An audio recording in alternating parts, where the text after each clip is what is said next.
checking out the signals for the Baltimore Colts. Unitas gives to Amici. The Colts are the world champions. Amici scores. It's amazing, sensational, dramatic, heart-rending, exciting, thrilling finish in the history of college football. California won the big game. 5 seconds left in the game. Do you believe in miracles? Yes. Unbelievable. This is Phil Steele. This is Mike Burnham. This is Wes Durham. This is Mike Ashley. Hi, this is Chuck Foreman, number 44 of the Minnesota Vikings. Woo, mercy, this is handsome Jimmy Vane, the Boogie Woogie Man. This is Coach Fry with Virginia Tech football, and you are listening to Big Dog Sports Talk. Are you ready to rock? Are you ready to roll? Okay, let's do it. You're in the doghouse with Rick Watson on Big Dog Sports Talk, presented by Pulaski County Sports and Entertainment. Join us in the Family Fencing Studios and chime in on the McClellan Chiropractic chat line. He's keeping cool with help from Little River Heating and Air, but this show is straight fire. And now, the big dog, Rick Watson.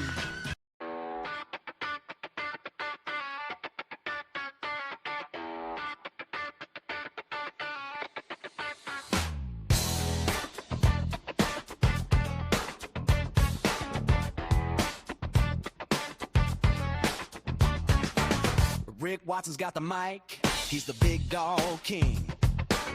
Cover sports so sharp, it's a New River thing. Virginia Tech fire, rapid pride too. Every stat, every play, he's bringing it to you. He's got that voice, deep as a valley, breaking it down, no dilly, no dally. Big dog sports talk, feel the bark, feel the bite. Rick's in the zone, every day, every night, from the Hokies to the Highlanders. He's got the spark, Big dog sports talk, lighten up the dark.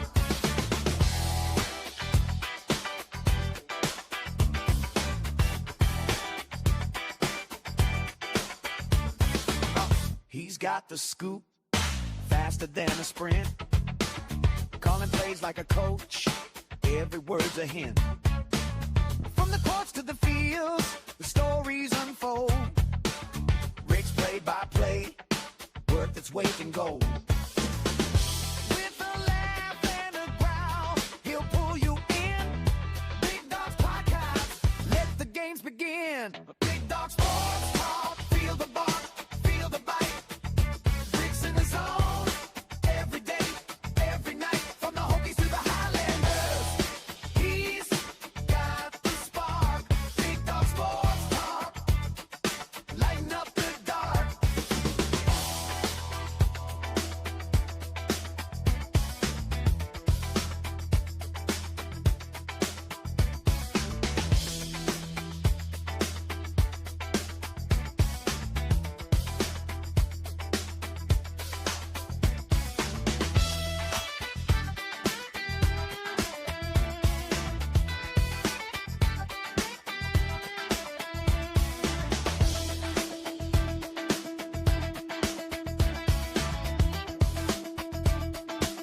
Sports talk, feel the bark, feel the bite.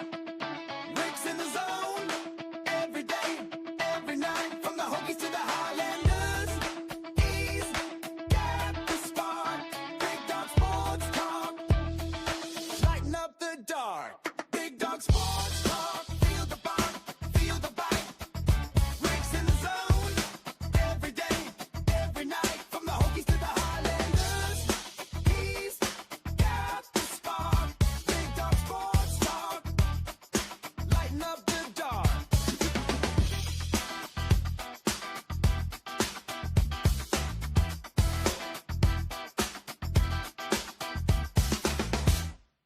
Morning. How are you here on this, what is it, Thursday? Yeah, it's Thursday. Hit us up in the McClellan Chiropractic chat room on the Professional Door text line. Speaking of McClellan Chiropractic, if you go to the channel, take the time to watch about the 5-minute video, Mark Hunley takes us through some of the equipment. I didn't get a chance to go through the gauntlet. but I will do that soon. We're going to do a little series, but if you want to see what the modern technology, how it's helped, just go to the channel, take a few minutes to watch. Mark goes through it all. It's really cool. Really, really cool. I would encourage you to do so. But we were over there yesterday, and we'll go back here hopefully next month. And then tomorrow, I'll be doing a live video with Jonathan Sweet, Pulaski County Sports Entertainment, our presenting sponsor. We'll be doing that at the new Sportsplex, showing you what that looks like. So you don't want to miss that. So we'll have the show, and then we'll have that. And again, it'll be about 5 minutes. But check it out on the channel and support the people who support this program. Good morning, Steven Seeger. Go Yellow Jackets. I saw, by the way, speaking of your Yellow Jackets, hang on, let me make sure I get the numbers right. I still try my very best to be accurate and factual as opposed to other people in the industry. Georgia Tech, you know this already, Stephen, set a revenue record. Revenue. Now, we're not talking about money, like Tech has been showing everybody how much money they're bringing in, donated. Revenue from Georgia Tech athletics, $175 million, surpassing the previous record of $156 million. Now, a lot of this is because of gifts and promises and so forth, much like Virginia Tech, but it's separate because the gifts and commitments to athletics surpassed $100 million for the first time. So, again, we get a lot of mixed messaging, don't we, with the money? Yeah, where were you, T-Bird? You're in Giles?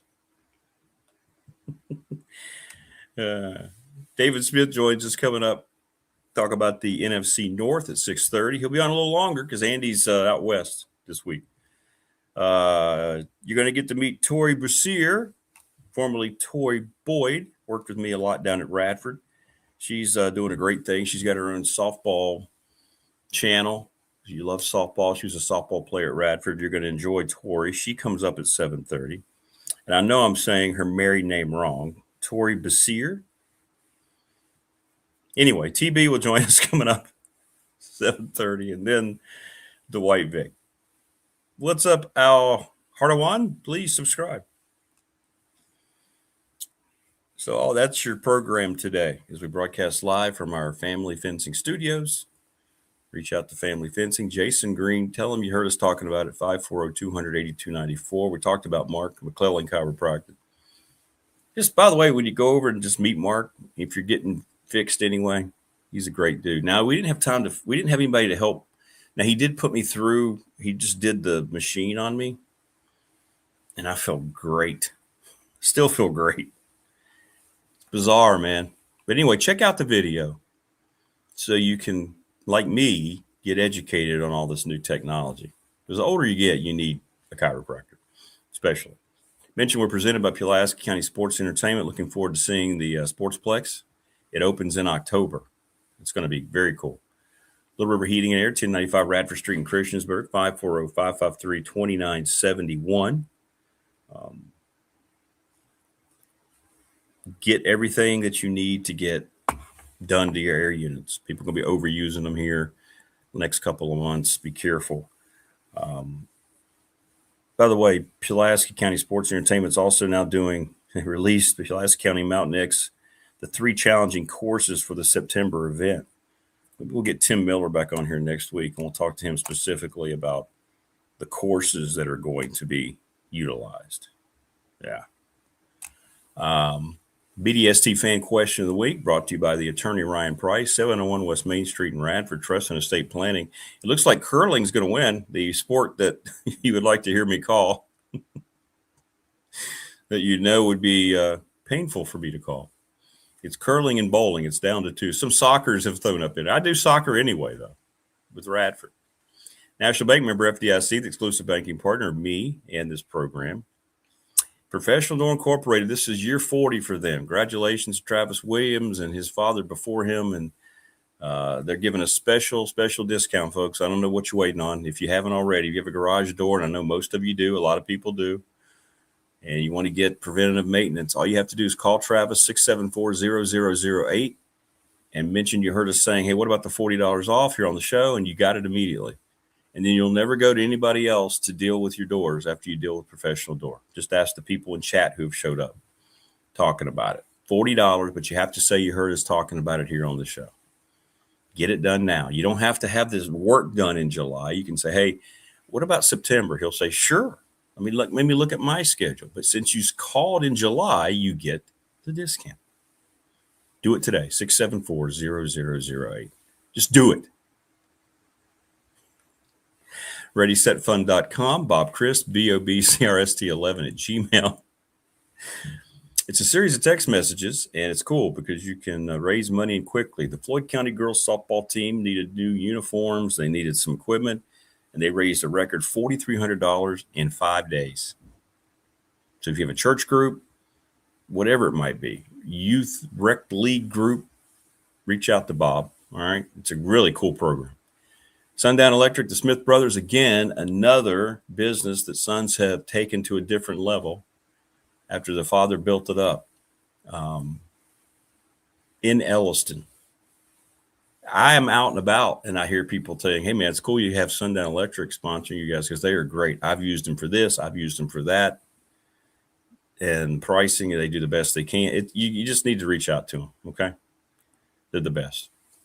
We are going to be over at the NRV Super Bowl on July the 18th, 540-382-5525. Now, people are already putting peer pressure on me to bother David Smith today about coming up to the event, so I'm going to.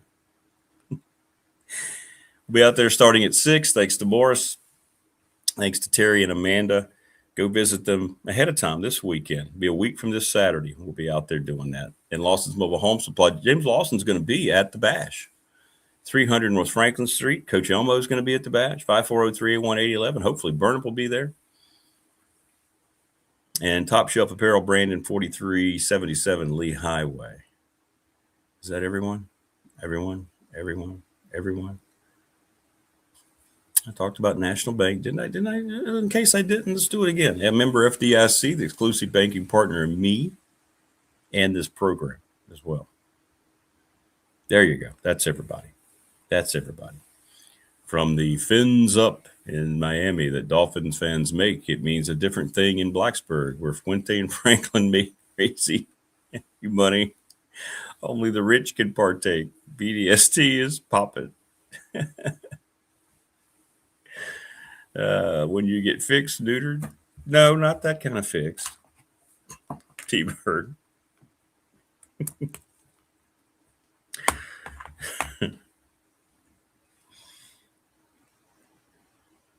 Sorry.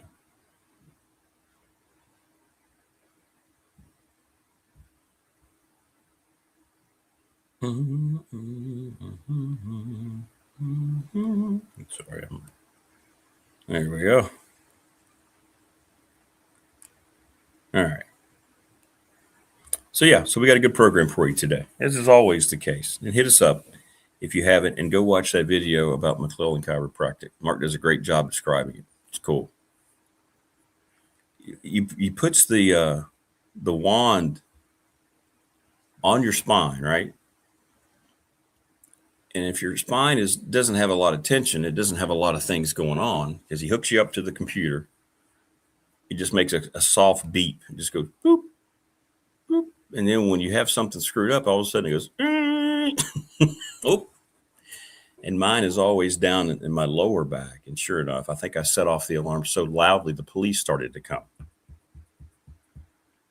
And then he did, it was cool. And then he's like, okay, we're done. And I'm like, wow, really? What's up, Geese? Good morning. Good to see you. So, yeah. Check it out. It's up there on the channel right now.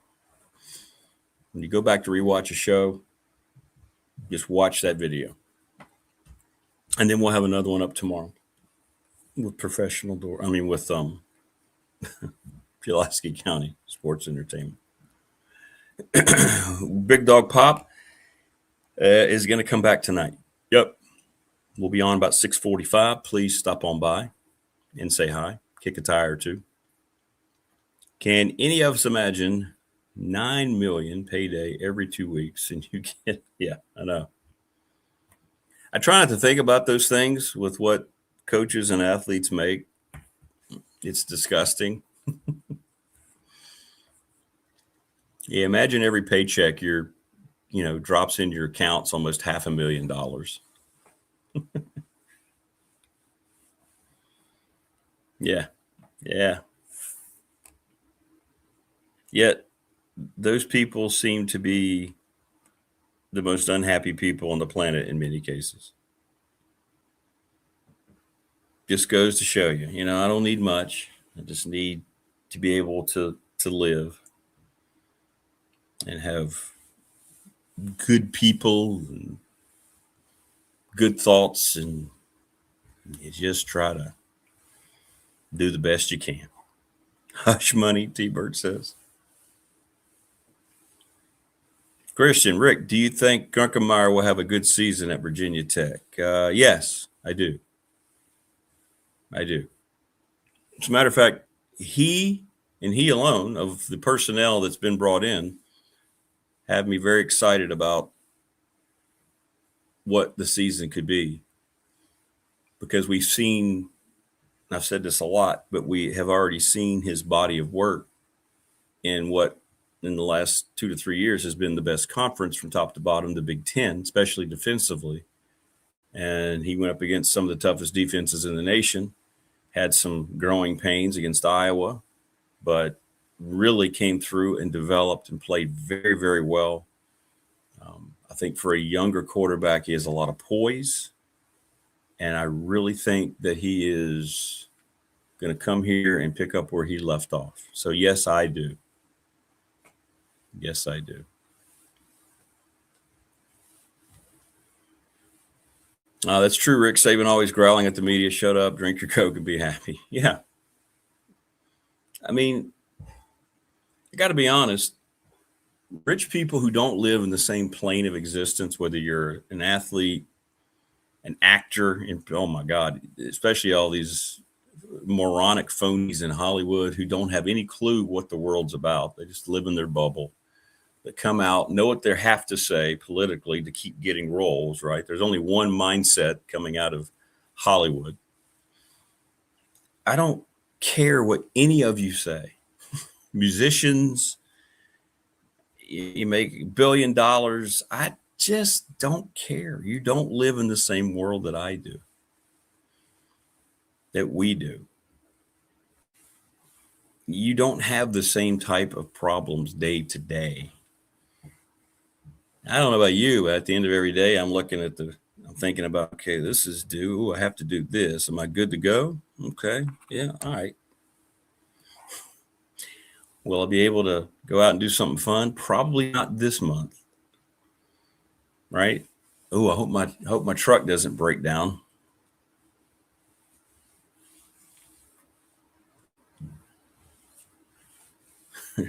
Ron Howard said the Freemasons were chasing him down. I'm more just, I can't wait to hear what comes out of actors and Hollywood people, just to see how more idiotic and uneducated the previous comments, or less uneducated and moronic the previous comments sounded like. When they start pontificating about whatever, the world, politics.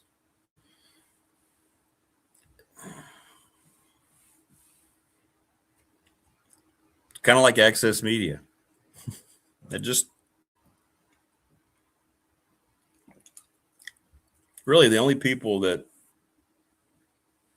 I listen to are the people who come on the program about sports and other things, because I know these folks. Like, for instance, you're about to hear David Smith in about 10 minutes. And when I want you to hear it, I want you to listen to the immense amount of detail, right? Right? Listen to how prepared he is to go through every element of the NFC North, and how he's not saying anything other than what it looks like after he's done his research. He's not going to add any things that aren't true to embellish. All right. Whereas, tell me where else you get that. Even covering sports today. It's just, Christian says, oh, come on, Rick, you're rich. Maybe not in money, but in life. You've been rich your whole life. Well, I appreciate that, Christian. You're very, very kind. Don't know if I'm an outstanding person. I try to be. My frustrations, like everybody else, get in the way at times. But, hey, nobody's perfect. But you know what? You do the best you can. And when you mess up, you pick yourself up, you dust yourself off and say, that was stupid. And then you go back and try to do better. Yep. Kind of like in sports. If I get burned on a play, if I misread a coverage, if I run the wrong route, if I make a poor decision in the pocket trying to throw a pass across the field 30 yards and maybe I don't have the arm strength to do it and safety cuts in front of it and picks it. All right, that sucks, but I won't do that again. Or I'll do my best not to make that mistake again. Laura says, when you and Janet come down, we will beach it, have cocktails and great food. Yeah, I think probably, Morris, when that happens, I may not ever leave the beach. I may just kind of just sit there. And like when we go to eat, you just tell me where's the closest place I can get there just walking, down the beach line. Because I've never been, you know what? I have never been. Well, okay, I take that back. I guess many years ago, Radford basketball, when Byron Samuels was the coach, we traveled to Miami and I got to see the beach. But that doesn't really count when you're just walking out there and rolling up your pants legs. I've never been to a Florida beach.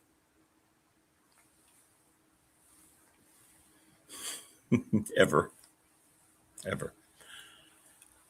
don't think Wayne's in here yet, but back here, by the way, I'm adding, see right above Rocky, this Rocky Apollo Creed playbill there. I got another cool piece that Wayne's going to be very interested in when I get it up on the wall coming. Yeah. By the way, that's one of the greatest things I've ever seen. Wayne got me that, by the way. I have to sit around sometimes and think, all right, who am I a bigger fan of, Rocky Balboa or Apollo Creed? It's tough for me.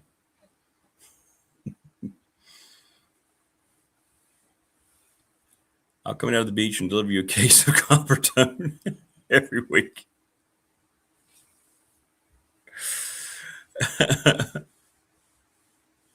Thank you. If I don't brush fast enough to redirect the stone. Well, that's the kind of thing we're doing. Big Dog Pop, Christian, which is back tonight for episode 4. Now, the show so far at some point have meandered back into sports, which I'm trying not to do, but the conversation is really good, so you don't want to interrupt it. So things like that are what we want that to eventually be, but whatever it turns into is fine. So sports movies, it's a good topic. People always get excited about sports movies. And there are a few for me that stand out. I don't think most of them are very good. There are movies that I like that people probably either haven't heard of, like the original Longest Yard with Burt Reynolds is my favorite football movie. Probably still North Dallas 40. You may not remember that movie. It was early Nick Nolte. Mac Davis, the country singer, about the corruption of drugs and so forth. They had former NFL players there. John Matuszak was in that movie. That is a very good football movie. Talked about the realism of the sport at the time.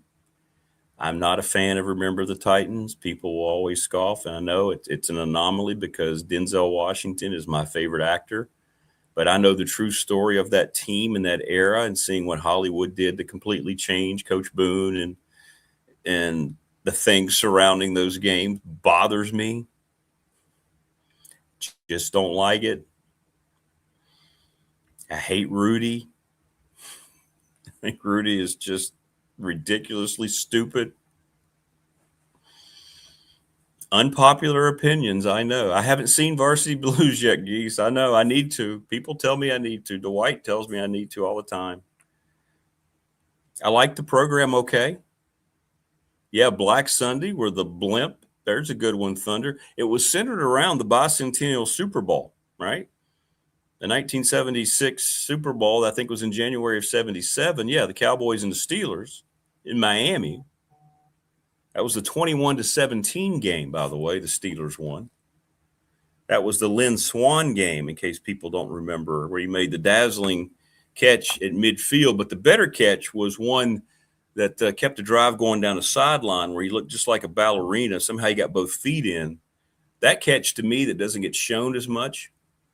I think he called it. It may have been Herb Washington. He called that over because he had great coverage. Washington had great coverage, but Swann caught it and he kept somehow tapped both feet in. And Black Sunday was the blimp, right? They were going to try to terrorists were going to try to sabotage the blimp.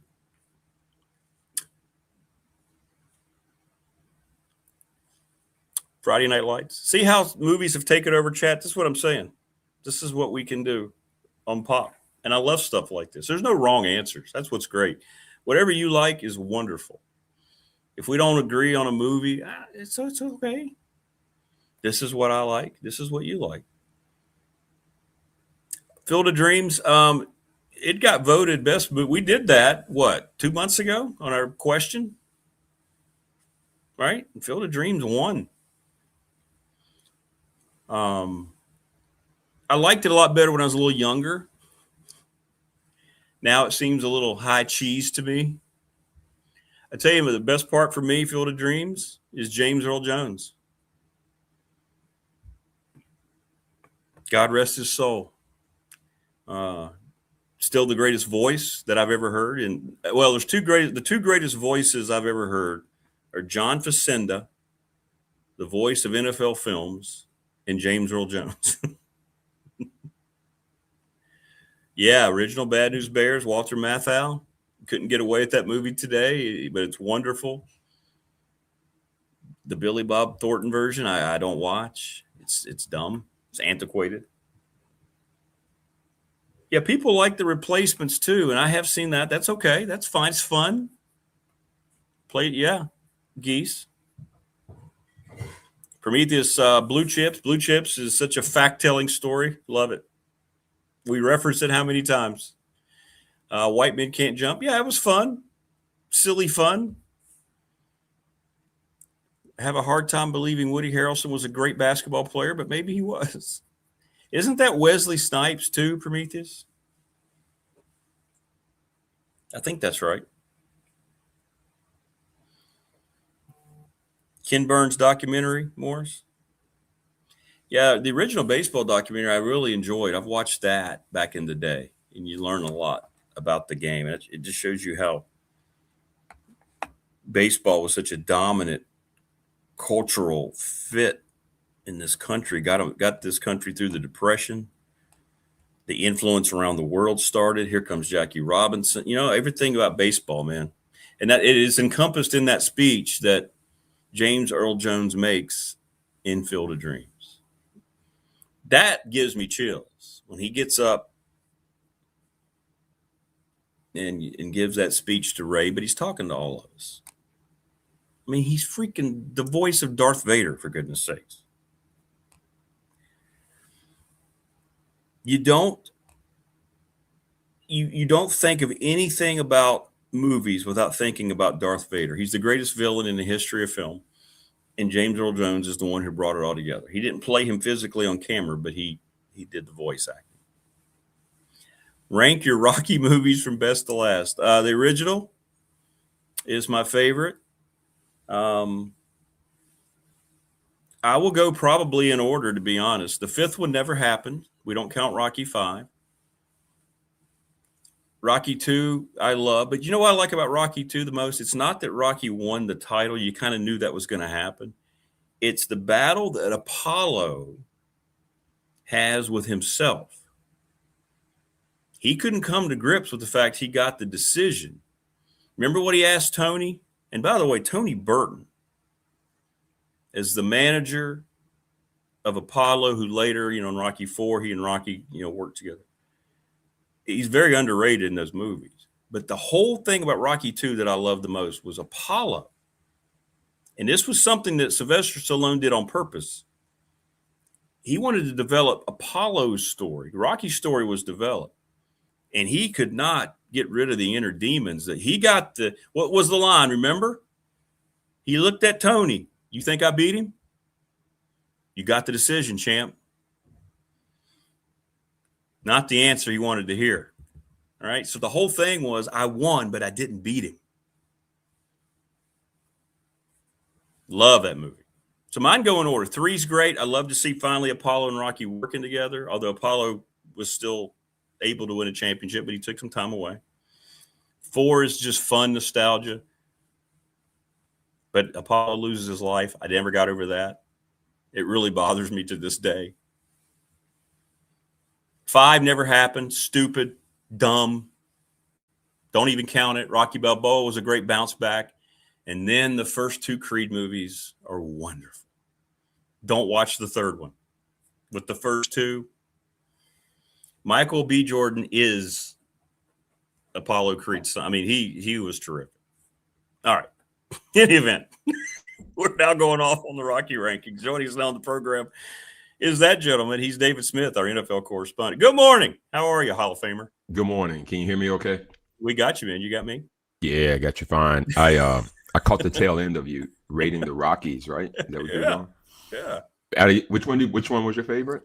The first one, just because Yes. the story that it tells, it Yes. sets up that world. Yes. I think it's wonderful. It sets the time. It won the Academy Award for Best Picture and Screenplay, Picture, all that. That this guy who couldn't get a job, Sylvester Stallone, wrote. Right? It was just great. And Carl Weathers was just, to me, that's my favorite. And I know a lot of people. I think it's the best. And I like Rocky too, like I said, because I like the story. It takes you deeper inside Apollo. Yes.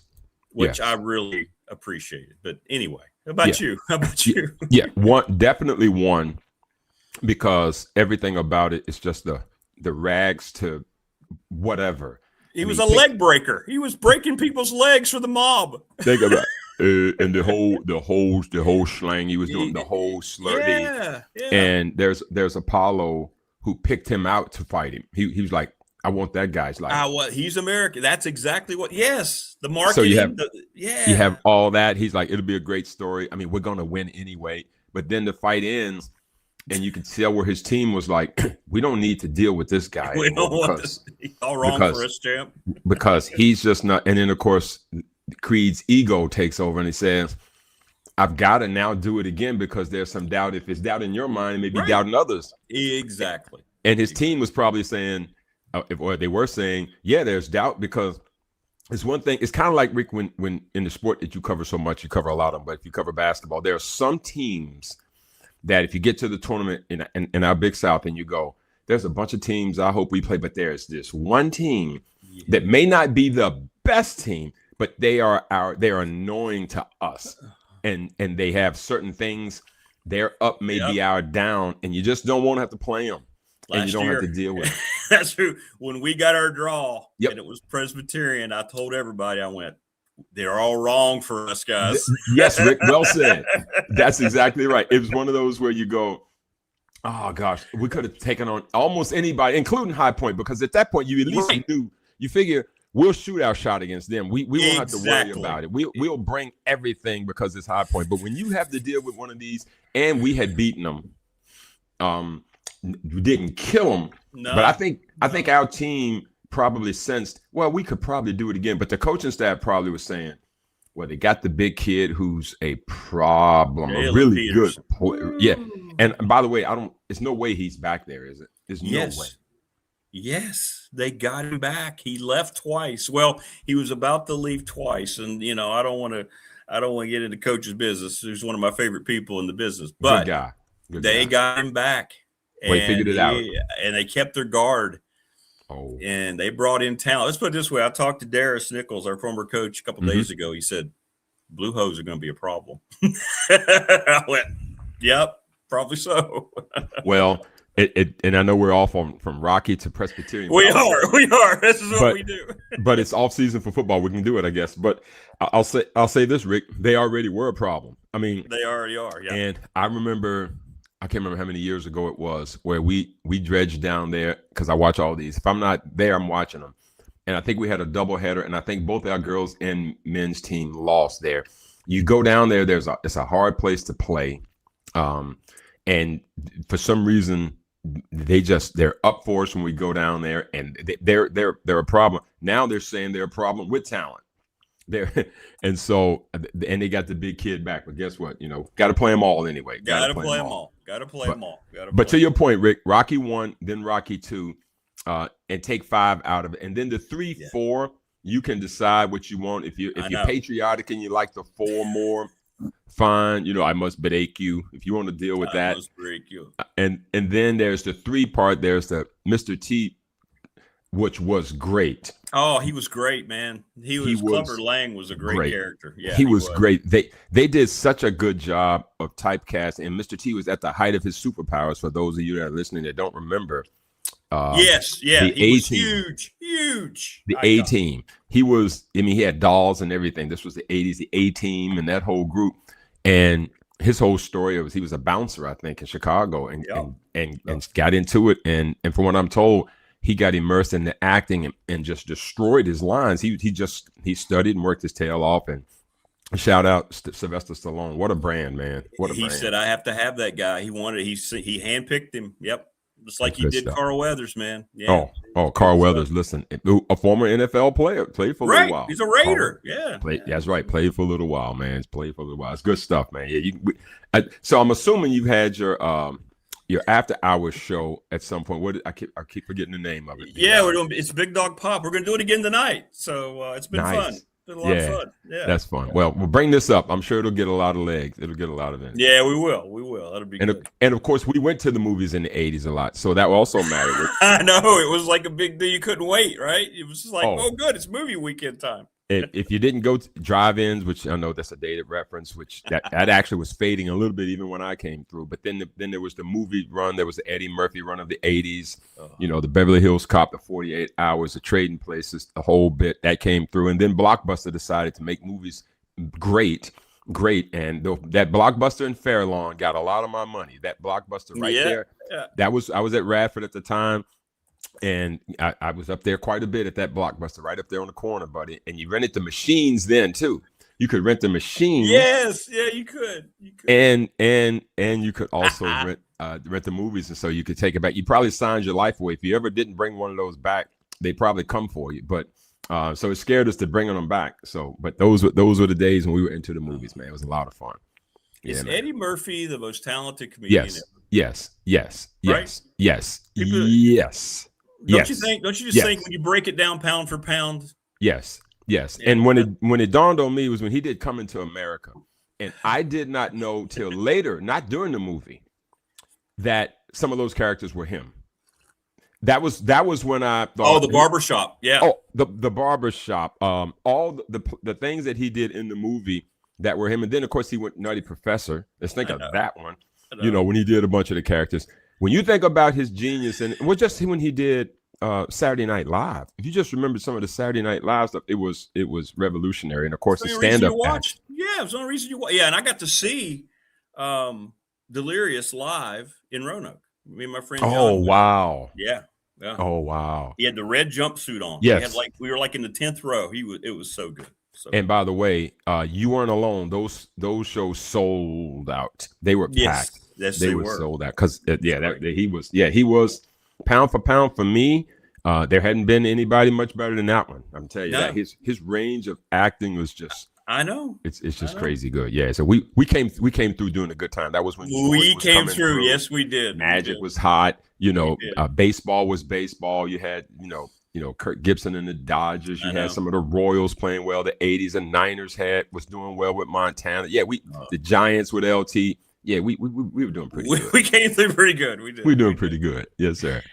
Well, the NFC North hopes to be pretty good, and I don't know where you're going to start. I just know that this gentleman, David Smith, I don't know, 5-6 years ago, before they started, their ascension, said, you might want to pay attention to the Detroit Lions. I have a feeling that the Lions, they had a new coach, and you felt good about them, and they were your team. We called them David Smith's Lions for a couple of years. So where are you starting in the NFC North here of the 4 teams? Well, it was so funny about you saying that is the Fighting Dan Campbells did not get off to a great start when they did the press conference, because we all, we're going to bite a kneecap and then we're going to bite another kneecap. Yeah. And I'm going, they've got this caveman in here. I go, now he didn't win the press conference. Now he was a caveman. Now, we had seen these press conferences go off the rails before. Bill Belichick had a horrible one when he resigned from the Jets, ended up going back to New England. If you remember, he was disheveled. He was sweating. His collar was damp and the whole bit. And all he did was turn out to be the greatest NFL coach of all time in terms of winning and in terms of building the place with the Patriots. But so coaches aren't necessarily press conference winners. They don't have to be. And Dan Campbell did not do it for me. I remember Dan Campbell a little bit as a player, not because he was great as a player, but because he was that guy as a player. But I'm going to start with the Bears. I'm going to come back to Detroit. Okay. Here's what's fun. Now, your Chicago Bears, Rick. Now, as much as I was all in on Detroit, you were not. Again, this is what we are. All in on Caleb Williams. And for year one, still not. You how about that, folks? There you go. And that's why I teed you up. I knew you'd take the bait. I knew you would take the bait. But here's the deal. They somehow, if you want to call it luck, they won that division last year. So sometimes we got to remember how this thing went. Let me get my sheet out here. They were actually 11-6 and won the division last year. Interesting enough about that division, Rick, everybody in the division was 9-8 or better last year. Yeah. That's crazy. I know. And so when you think of that, you just think about coming down to the end and everyone's still having a shot the last 2 weeks. And so it sometimes then depends on schedule and quarterback play and the whole bit. Yeah. And for all the things that Caleb Williams can probably drive you crazy on, you're more Jaden Daniels, and that's okay. And because you're more Daniels, I think you actually, it's not that in your case, you might be anti-Caleb more than you are pro-Jaden. I felt a little bit more about Caleb, but Caleb is the type that probably needs the structure that he now has with Ben Johnson. And you can see where now he's starting to he's taking ownership of it. He's got a guy. And so they take Ben Johnson from Detroit and he goes to Chicago, and Detroit slips a little bit. Chicago elevates some, and broken record here at the 6:30 show every Thursday. Get the quarterback right.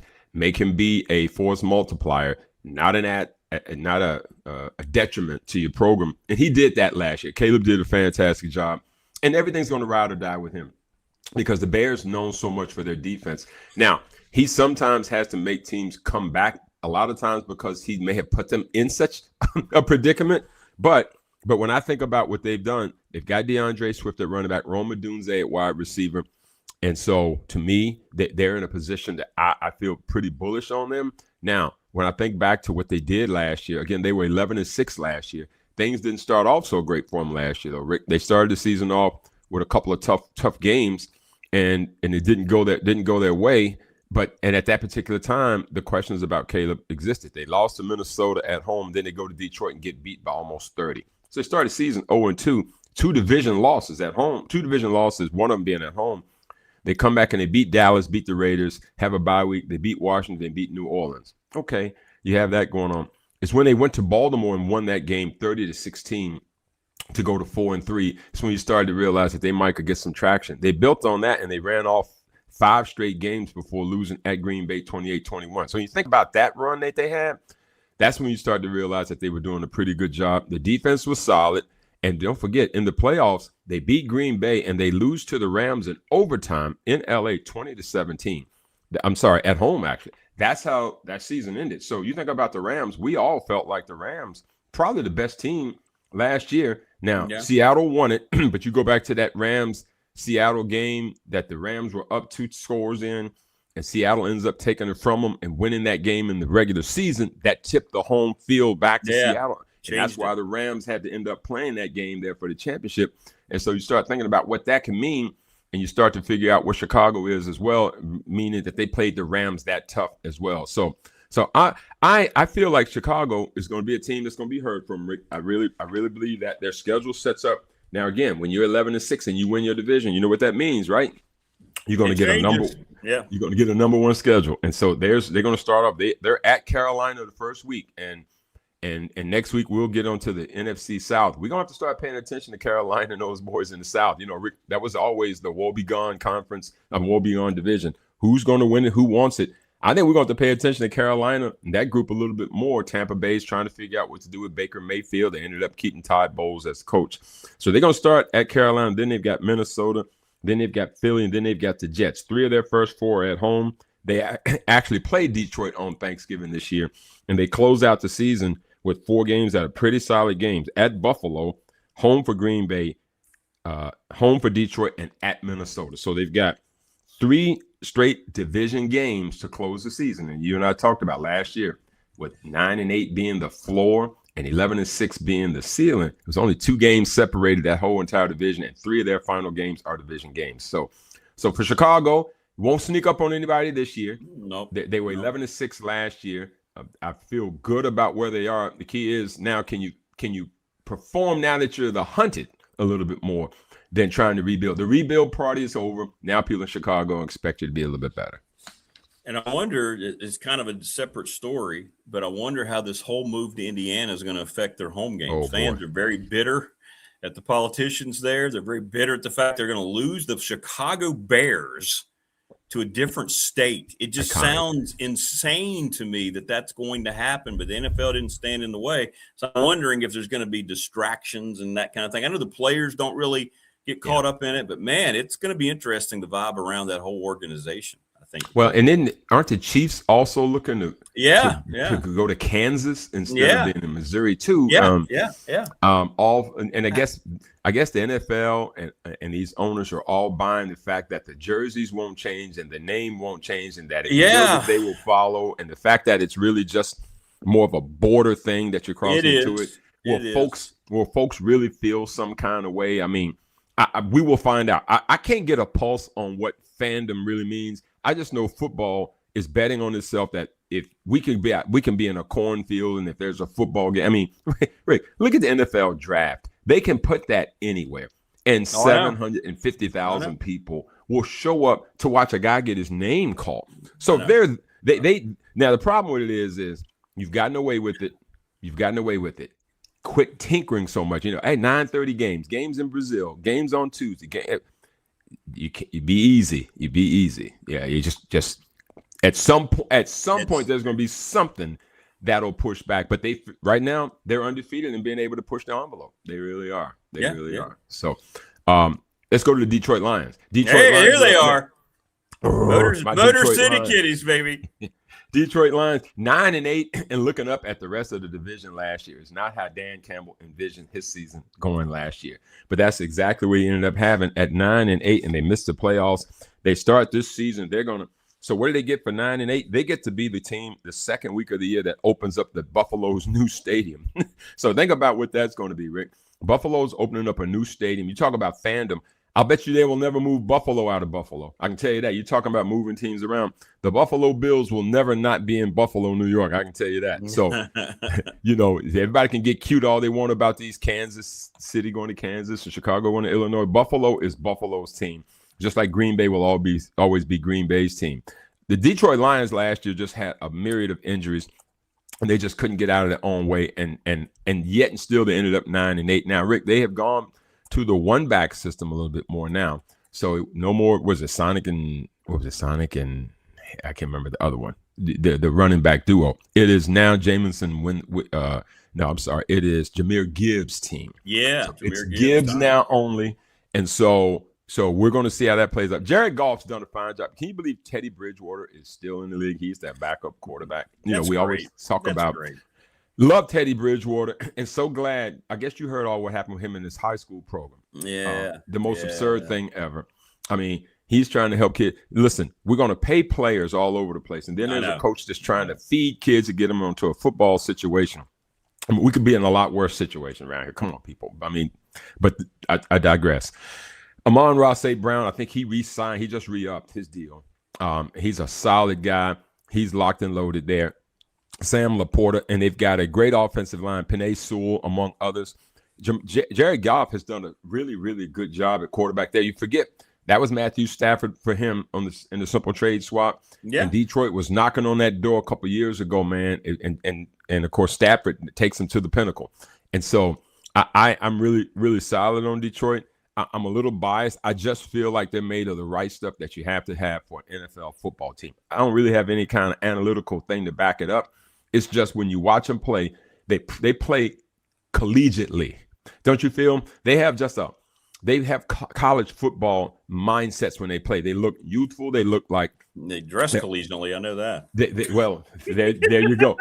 Now, Rick, they will annoy you every so often when they go too metallic. When they go real metallic on you, and then you're right. They do dress collegiate.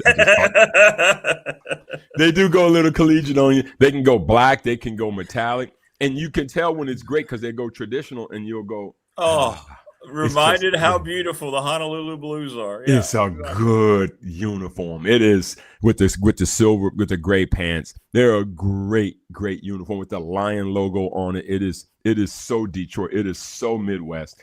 But then they want to go Oregon on you, and it drives you nuts every so often. Yeah, exactly. And listen, I told you, I'm a fan of black more so than you are. And then when they do the Thursday nights and they go to the black, but sometimes they can go and you can't see the numbers. The blueberries. I hate the blueberries. It's just that's a lot. So count me in as being a lover of Detroit, and I think they're gonna have some revenge on their mind this year, and we'll get to the end here and I'll tell you where they're gonna end up. But I am bullish on Detroit in a division that will not be easy. And so if you're going to talk about Detroit, you got to talk about Green Bay, right? Yeah, Minnesota's the only other one left. The Green Bay Packers, their first 3 of their 4 games are on the road. The last 3 of their 4 games are at home. So why do you say that? Well, everybody that talks about Green Bay, you always talk like a lot like Buffalo, a lot like maybe the Jets. What's the weather like in Green Bay the last quarter of the season? Well, 3 of their 4 games are going to be at home.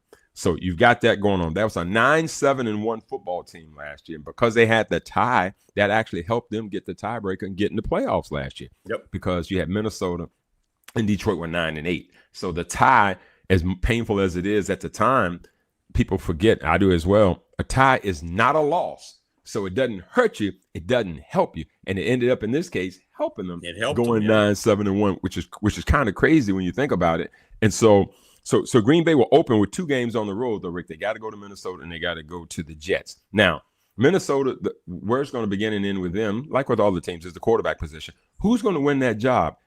Listen, Kyler Murray did not go there to sit.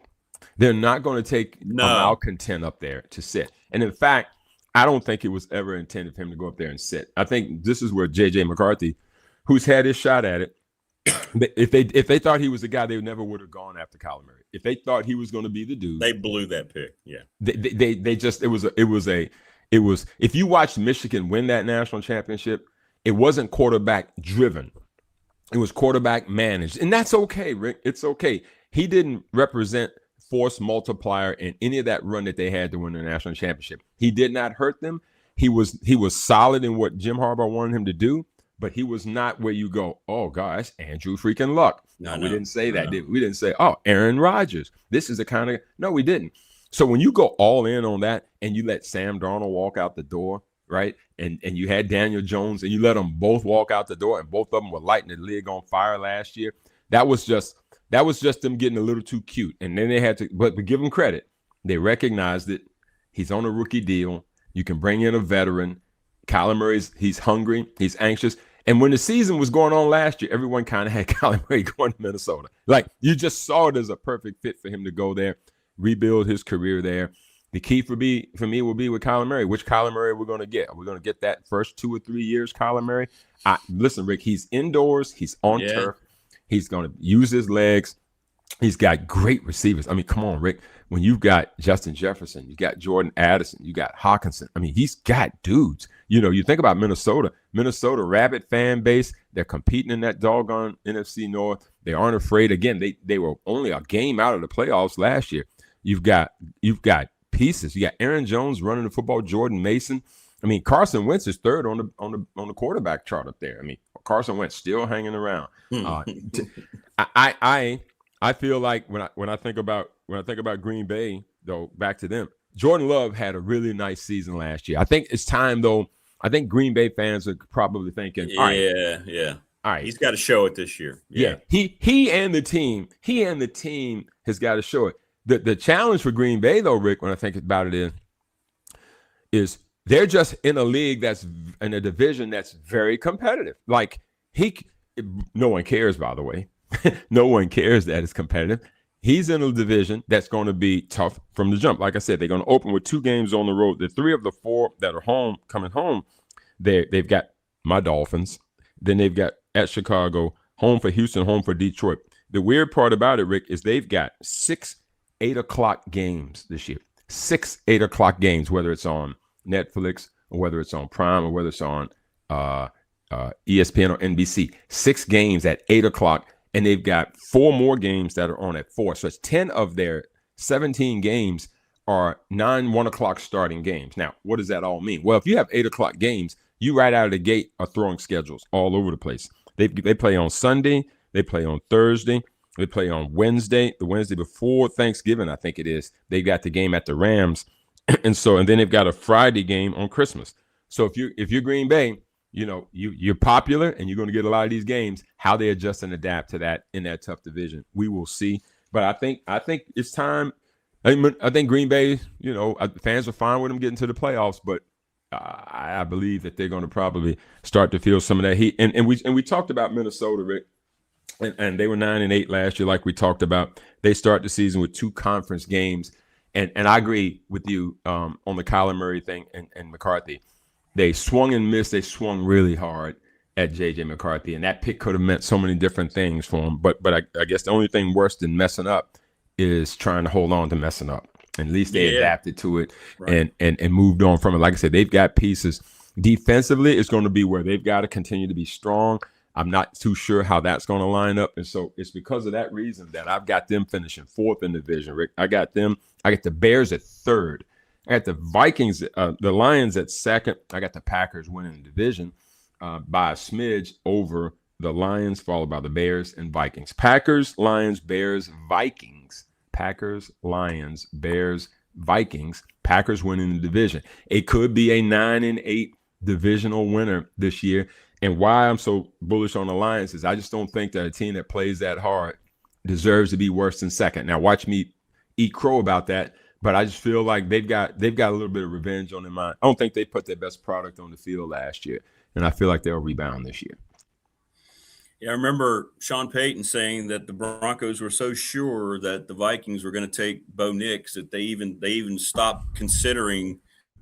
How about that? They were already looking down. Brock Bowers was going to be their guy if because this is done. We do not, we're not going to get him. We couldn't trade. They tried to trade to 9 to get ahead of them or get it, but they couldn't get that done with the Bears, and then they take McCarthy. And I remember Sean Payton said, I don't think the Jets are taking a quarterback.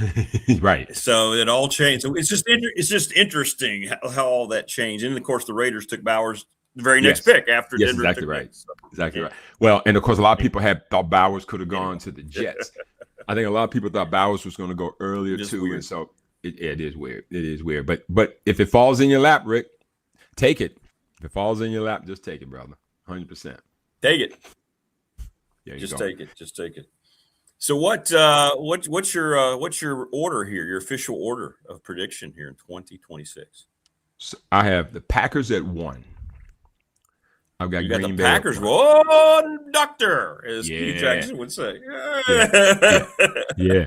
I think we have a real quick delay going on. So I'm going to talk slowly and then I'm going to pause. I've got the Packers at 1. I got the Lions at 2. Wow. I got Detroit at 2. I feel like Dan Campbell and his boys are going to resurge and be in the mix and be heard from. I got the Bears at 3. I got Chicago at 3. Not a distant 3, not a fallback, if you will, but they'll see it as such. And I got the Vikings at 4. I just think with all the newness going on that they're going to be at 4. I feel like it's going to be a very competitive very competitive division, rather. I also think that it's going to be very fluid throughout the year. I just feel like as these teams start to play round robin against each other, and like I mentioned to you, I think it was not Green Bay. I think it was Detroit, Chicago, maybe. Let me get it right. One of them has 3 conference games to finish the season, Rick. 3 conference games to finish the division games. That keeps coming. That's tough, man. That's hard. Tough. That's going to that could tip the whole thing right there down the stretch to finish the season weeks. I guess that would be 16, 17, and 18. So yeah, so I'm going to roll the dice and see if the Packers can come out on top as we wrap up the NFC North, and then next week we will do the South, good brother, the NFC South next week, where we'll talk about those Tampa Bay Bucks, the Carolina Panthers. Atlanta's making a lot of changes, and of course New Orleans. No one's talking about New Orleans. No one's talking about New Orleans. They won 7 games with Kellen Moore last year, and the quarterback from Louisville. That's what they did, Rick. That's what they did, right? I mean, and they're just down there, and so we'll talk about them next week, and then we will wrap up with the West. And as we wrap up, we'll then go through who we think is going to be 1 through 7 in each conference, and we'll decide who we think, or I think, maybe you think, is going to go to Super Bowl, and we'll segue right into training camp, and then we'll have more material. And then Rick, what we can do after that, I think they're running through the top 100 players. That's going on right now. And so we can have our opinion on where the players rank the players, which is always fun. Yeah. No, I like that. We're going to go from the NFC South, which is always the division, to then the West, which is going to be fun to try to break down. That's a bonus. That right there is heavy lifting. That's heavy lifting, my good friend. Yeah, it's going to segue perfectly. Yes. Yeah, the South, you're right. Although if you're Carolina, you would say you probably didn't think we were going to give the Rams that much last year, but they sure did give the Rams fits last year in that playoff game, that Saturday playoff game. I remember watching it in the car driving back from Radford, no less, if I'm not mistaken, and watching Carolina give the Rams all they wanted. That's exactly right. Yes, sir. They just hung around. They just hung around, didn't they? And that 100%. 100%. Really good to see. Really good to see the teams in the region. Carolina. Hope Washington can rebound so the teams in the region can really give us something to root for. Between Carolina and Washington. Yeah. Yeah, I hope so, and I hope to see it in Washington. But we saw a rebound of a really good young quarterback who's a terrific person down in Carolina last year. I hope to see that in Washington. You're right. For around here to have both of those teams good is a good thing. Yeah, 100%. Well, it's and what's funny too, Rick, is that was you and I having the Bryce Young, C.J. Stroud debate on the old show a couple of years ago, and you were team C.J. Stroud, and right out the gate, you weren't just right, you obliterated that pick because C.J. Stroud came out gangbusters. Yep. He has settled to the mean a little bit, and he started his offseason wonderfully. It's one of those things where sometimes people need to hit the reset button. He's not a full of himself guy at all. He's not. Talk about a guy that's not full of himself. But one of the things he did was, these things are monumental in the eyes of some, is he cut his braids. Right as the season ended, let me just reorganize. Maybe that's a thing that'll help him. Who knows? Sure. But I think more than anything that's going to help him is when the helmet's on, fix your football play. That's all that people matter. Dreads, braids, bald, fix your football play. And 100%. I think that's what it is, because don't forget, you're going to have a defense with D'Amico Ryans that's always going to be okay. You don't need to put up 50 points. If you can give us 20 points and don't turn the football over and take your shots when you need to, in case the defense has a bad outing, you're going to be okay. So I think they've got the right guy with the right demeanor there, because D'Amico's not going to put a lot of pressure on him. He always defends him. No. And I think, and they've been to the playoffs 3 straight years. Not many teams that can say they've been to the playoffs 3 straight years. Right. So they're right in the mix. And so it's a lot to like about them. And that division, you're talking about the Colts, you're talking about the Jacksonville Jaguars were the winners of that division last year, folks. They were 13-4, I think it was. So you got Houston, you got the Colts were 8-1 or 8-2 before Daniel Jones goes down last year. And so, yeah, I think Tennessee's the one that's got to kind of get some footing going on. You get the feeling Cam Ward's going to get a little better. Yeah, he will. Talk about made of the right stuff. He's another one I think's made of the right stuff too, Rick. So yeah, I think that's going to be instrumental in getting them over the hump. Maybe another year of mediocrity for them, but I think by next year, year 3, I think if you don't win that division by then, you're going to really have a tough time, because I don't think Tennessee is going to be laying down much longer. Nashville's a decent destination for free agents, and once they get it going and people start to like what's happening there, they're going to be a problem too. So good luck in that division too. Talking about a tough one. in the AFC South too. Yes, sir. Well, Carolina and the Bears I think they've done a good job. It looks like they've hired coaches that are the perfect fit for each of the quarterbacks. I think that's why we saw the revival in Carolina, and definitely if we see a turnaround Caleb Wilson, I think, Ben Johnson's going to be the guy that, taught him how to be a professional football Absolutely player, right. if you will. Absolutely right. Yeah, I think some of the stuff around the edges with Caleb was getting in the way of what people thought he was as a quarterback. The guy was a high school phenom. He turned it out at Oklahoma, turned it out at USC, and he was, again, that pretty much everyone thought he was a number one pick, and so he turned out to be that. And a lot of his wild plays are wild plays, but a lot like Brett Favre. Sometimes there's a gunslinger mentality. Sometimes I guess you feel like you got to have it. Others are a little bit more organized in their processes. But again, he's making plays for him, and as long as Ben Johnson's in control, you really feel like those two. That partnership of quarterback and head coach, where they can kind of get at each other and be on the same page, is paramount to having success in the league. At least that's been the formula, Rick, as far back as I can remember. A lot of the America's Game was on NFL Network this past week for the 4th, and I sit and watched a lot of that because it was 180 degrees. So I stayed indoors and watched a lot of that, and I just looked back. I watched the Cowboys Steelers 78 or 79 Super Bowl, and there was Bradshaw with Noel, and there was Staubach with Tom Landry, and those guys 10-year runs together. You think about Montana and Walsh, 8 to 10-year runs together. Phil Simms and Parcells, 8 to 10-year runs together. Even Elway with Dan Reeves, they didn't win it, Rick. But boy, think about those teams. He got to 3. He did in spite of Reeves, who wanted to trade him to Washington. So how, again, by the way, I'm a Marino guy, but I will tell you that I'm not so sure that the best guy that's ever thrown a football just has not been John Elway. A lot of people, they differentiate that who was the best quarterback. Well, maybe, but he was the best physically gifted to ever come out of college at the time.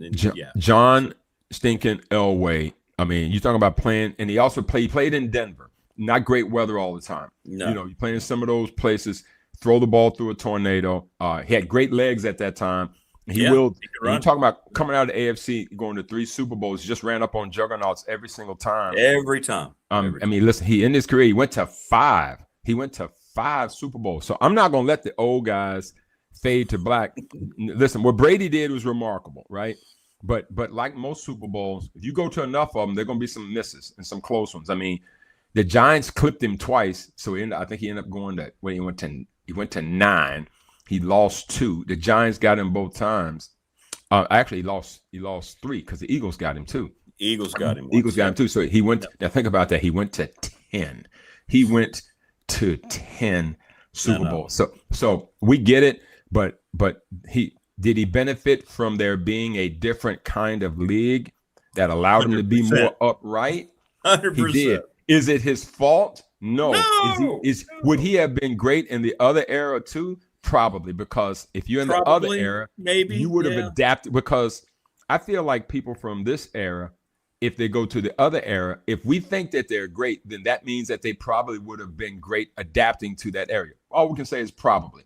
Okay. Now, to hear Lawrence Taylor tell the story, he swears Joe Montana was the greatest. He says because Joe had to sit in there and get hit at the knees, hit at the head. When you're guys cross the middle, getting their head knocked off, still making plays in that caveman league of the 80s when everything went.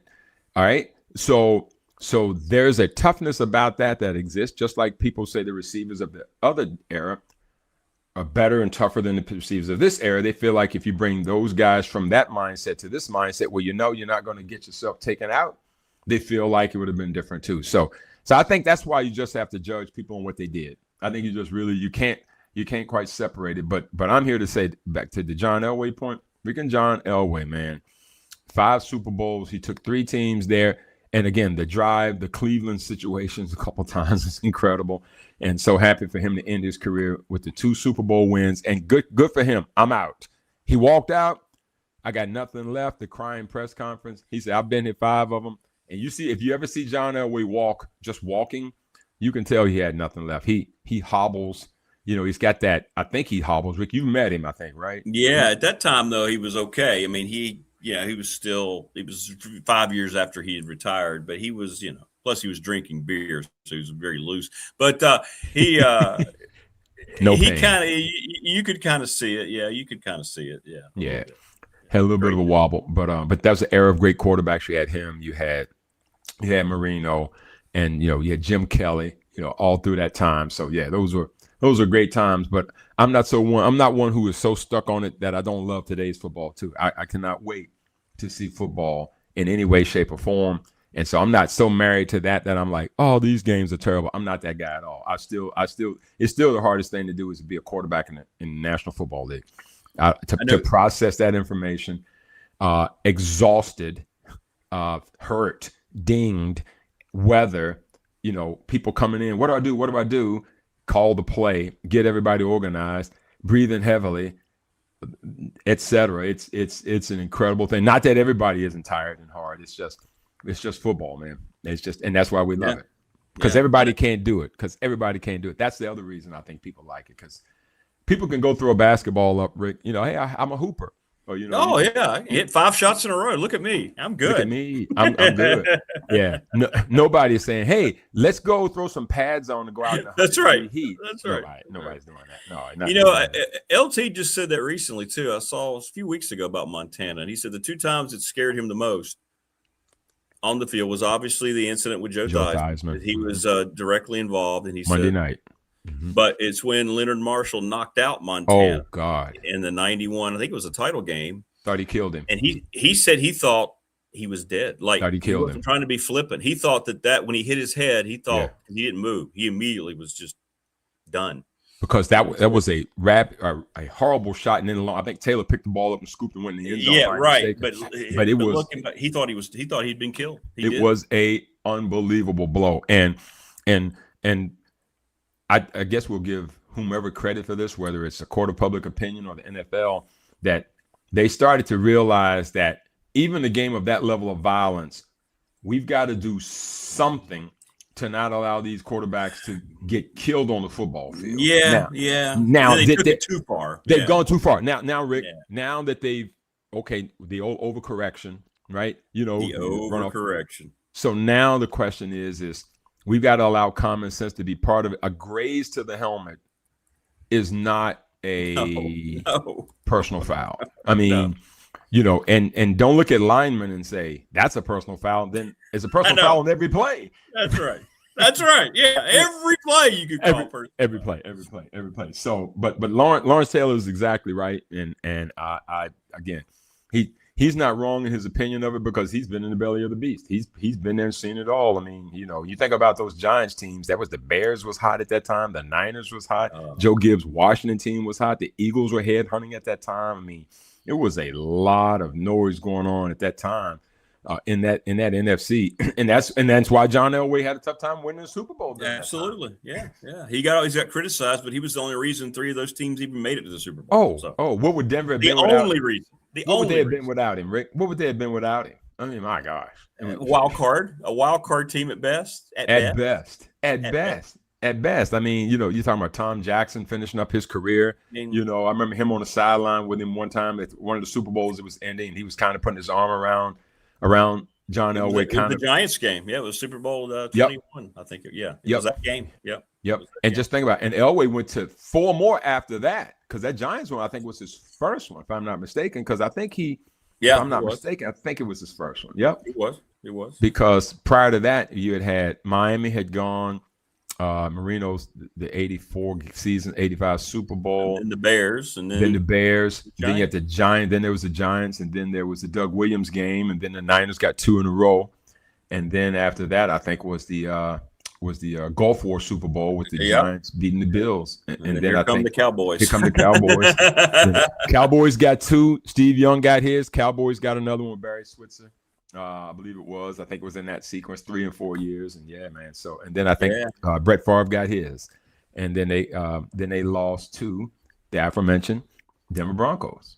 and then Denver got another one against Atlanta. Shout out Eugene Robinson. Yeah, didn't we? Yeah. You had one shot, and you decide to do that. So if y'all don't know, look it up. Look it up. Look it up. Look it up. There you go. Yes, sir. Well, great stuff. As Matthew just said in chat, and I'm going to reiterate it once again, Rick, you say it every week, but David Smith is really better than any NFL analyst on television today. 100%. Well, it's a very low bar that you're comparing me to. Facts. Now, I say that in reverence. I listen to all those guys, and I'm not a professional, but I play one on Rick's show. So that's all I got. That's all I got. I play one on Rick's show. Love the sport, man, and it's just fun. But what you see Rick and I do, whenever we see each other, if we've got 5 minutes, this is how it goes. This is what we do. We don't even we don't talk. We don't plan it. It just goes right to it. Just, man, what do you think of this? Especially during one of my loves during Radford basketball season is if I get 5 minutes before he goes on and before the game starts, we know the game's going to happen. We may say, hey, such and such going to play, but then we'll be like, man, we got to get home tonight. Get ready for the game tomorrow. I know. Who the Broncos got? Here's your dog. And by the way, thank you for the text message. I got excited to send you that. I saw that old sport cover, and I was like, Sport magazine. Man, that's Larry Little. Is that Fernandez or Jim Mandich? I couldn't tell on the other side. I couldn't remember either. Couldn't tell. And I was like, where's David? Anytime you see old Dolphin gear, the best Dolphin gear ever. Great cover that was. And again, for the Sport magazine, SP, not Sports Illustrated. Underrated. SP, it's fantastic. And Rick, I used to be a Sporting News subscriber. Me too. Sporting News, the newspaper version. Oh, you couldn't wait. It was everything. It was. Listen, yes, folks, there were magazines. I know. Magazines, and they came every week, and the information wasn't as dated as you thought. In fact, you couldn't wait for the Super Bowl edition to come of any of those, or the preseason football one. I think Phil Steele does the college football. Is that out yet, Rick, by the way? I think it's out. Yeah, I think it's coming out. I'm pretty sure. Okay. But yeah, Sport magazine, underrated. Really, really, really good. And again, the Sporting News, I still got an old Sporting News of Dr. J and Michael Jordan on the cover when Dr. J's kind of, I think he had the stethoscope on, or it's Jordan, and kind of like handing it over to the new guy. So I've still got that somewhere tucked away. I kept a lot of those bad boys. Yeah, that's cool. That's cool. That's good stuff. Yeah, man. Love this stuff. All right, brother. Listen, we will reconvene again next week. You played football at Amherst, didn't you? Somebody quarterback. Yeah, I was quarterback. Yes, sir. There you go. Yeah. He's a Lancer. A Lancer. Yes, sir. Yeah. Yes, sir. Lancer. Yeah. And shout out to you guys too. I actually meant to mention this to you. The reverence you guys have for your coach, Coach Hicks, is mind blowing. I'm not surprised because when I came to Radford in the early 80s, I heard this guy's name all the time. And several things I remember hearing about him. One, he was a fantastic coach. Now hearing the stories, he really pretty much had a collegiate program at a high school level. He did. Is what he did. And the infamous, he wore shorts no matter how cold it was. Did not matter. And he's a marathon runner. I remember hearing that. I met him like once or twice, but I saw him on Route 11 running. Yes. Often. And he looked like he was chiseled out of granite, even at an advanced age. I know. If you were a car hitting him, you were going to lose. Root for the car. Don't worry about hitting a deer. Just watch out for Coach Hicks running. Coach Hicks. And he walked around with such reverence, but he never appeared to be arrogant about it. He just had this aura. And I talked to people who didn't even play that went to the school, and they call him Coach Hicks. Coach Hicks. Coach Hicks. Yeah. And look at the tree, the lineage that he had, with Coach Grantham now. And all the folks that have done their thing. It's remarkable to hear how you guys talk about him, because how you talk about your coach is how I felt about mine. Yeah. I feel about mine. My high school basketball coach, Coach Gwill, my high school football coach, Coach Procopio, who was a baseball coach by trade, won 3 state championships at Amherst during the 70s and early 80s. And so I know that feeling, man. For those of us who played, and even if you didn't, if you hear people talk about their coach the way they do, it's parental in how we feel about them. Yeah, it's 100%. And in some ways, even more, because the things they could say to you and you just do. You just did it. You don't even know what it is. You just Nah. That's the most absurd thing ever. Okay. But he said it, so we better do it. We better do it. And so I wanted to applaud you guys for that, man. And you keep that energy going, because I know what that means. What they mean for your life beyond the sport is palpable. It's no question. I literally think about two men every day of my life: my dad and Coach Hicks. There you go. I know the feeling. There you go. Yep. They move you, man. They move you in so many ways. And for those that wonder why, for those that get funny about, well, what does sports mean? Just watch men when they talk about their coach, how they can be the leader of their house, but if a coach walks in, all of a sudden they're second in the room. Isn't it Coach, crazy? what do you want me to change here, Coach? Come on here. What do you got? What do you like if your wife sees you, she sees you in one mode, you're the head of a house or you lead your family in the whole bit, and all of a sudden the coach shows up and you're putty. You don't even know. It's like all of a sudden you go, yes, sir. You fall in the hierarchy right away. It doesn't matter. It doesn't matter. And they can say stuff to you and it still moves you to this day. It's crazy. It's crazy. You had to have done it to know it. Correct. Done it to know it. Absolutely. Yes, I'm a Lancer. That's right. You were Lancer, right? Cougar Lancer right here, folks. There you go. There you go. Well, have a great weekend, brother. We'll see what the South looks like next week. Appreciate the time, bro. See you next week. Absolutely. Right, thanks for the time. All right, thanks, buddy. man. There you go. David Smith, the Radford Hall of Famer, our NFL correspondent. The best, absolute best. He's right. He's right. I had so many great conversations with Coach after football. He ran around Dedmon all the time. That's where he did down the river. Because I told you I made the mistake of joining his running group on Saturday morning. I saw him at the beginning. I never saw him again. Bye. See ya. See you, Coach. He gave me a heart. The next time he saw me, he just started shaking his head. He was like, yep. My mistake, Coach. My mistake. I think he won a marathon the next weekend. David just referenced that. Great stuff. And chat, you were awesome. Yeah, I do remember Frank Broyles in the booth with Keith Jackson. Yeah, I do. Now that you say that. Christian, absolutely. Absolutely. We're going to send Tori her. Yeah. You're going to enjoy Tori. She is next. Worked with her quite a bit at Radford, and she is carried through on those experiences and her talent. She's got a growing softball. We'll let her tell you what she's got going. She'll tell it better than I. But yeah, I remember Frank Broyles had that Keith, kind of that high-pitched country accent a little bit when he talked about the games. Yeah, he was good. Chris Schenkel was great, college football, and, of course, bowling. We talked about Schenkel a lot.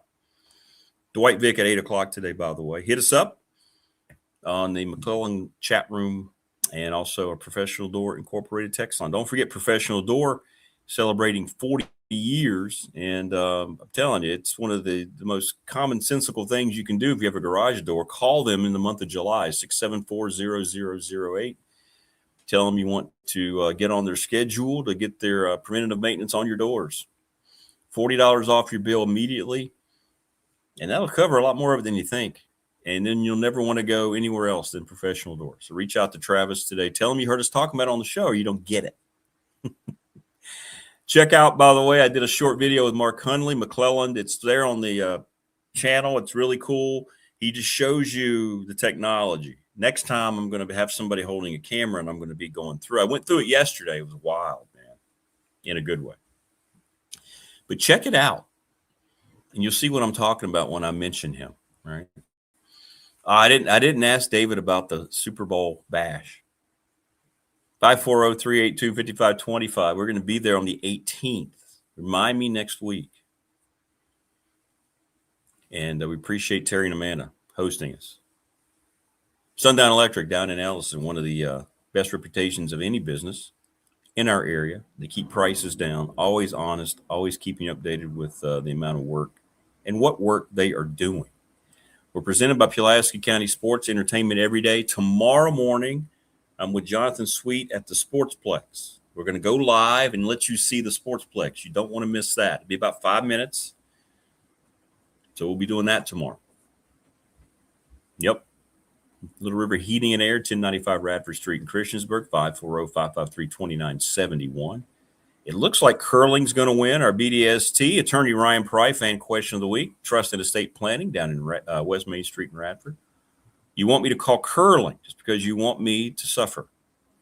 National Bank member FDIC, the exclusive banking partner of me, thanks to Larry Ramsey and this program. They are the best. ReadySetFund.com. Bob Christ is the guy you need to reach out to, BobChrist11 at Gmail. Check out Ready Set Fund. Sounds like a cadence at the line of scrimmage, doesn't it? Ready, set, fun. See how a series of text messages can help you raise all the money that you need. James Lawson's going to be at the Bash. Lawson's Mobile Home Supply, parts for plumbing, windows, doors, installation. 540-381-8011, 300 North Franklin Street. They are absolutely terrific, and you don't want to miss out on those wonderful folks. Don't forget that each and every day we're broadcast live from the Family Fencing Studios here in Reiner.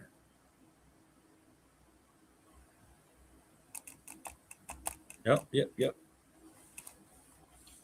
And everywhere, not just here in Reiner, but everywhere. Well, we're in Reiner. Family Fencing's everywhere.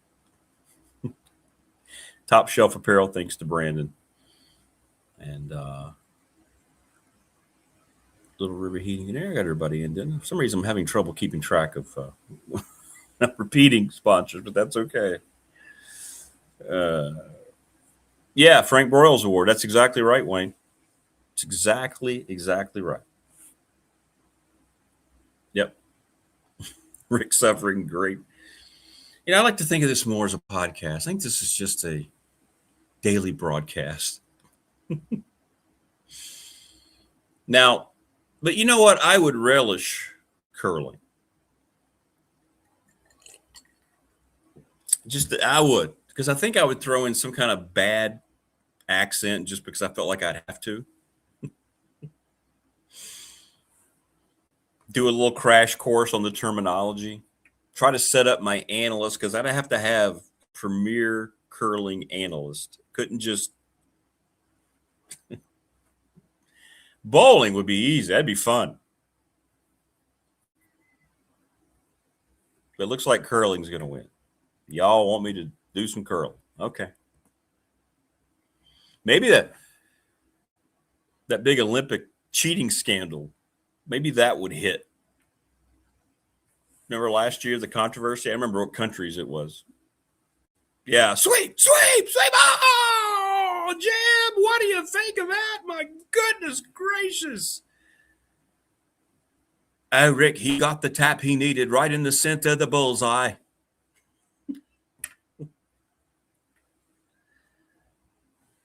I feel like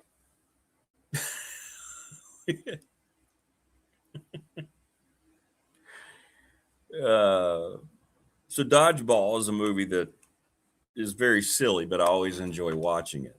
And Pepper Brooks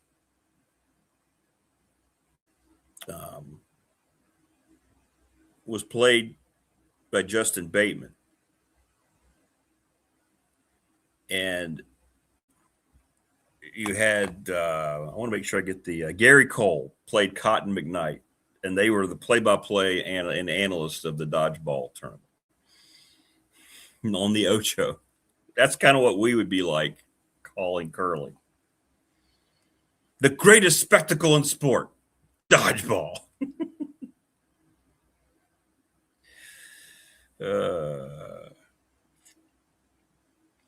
Great stuff, man. Great stuff from David Smith. Dwight Vick comes up here in about half an hour. I see you in the green room, Tori. You ready?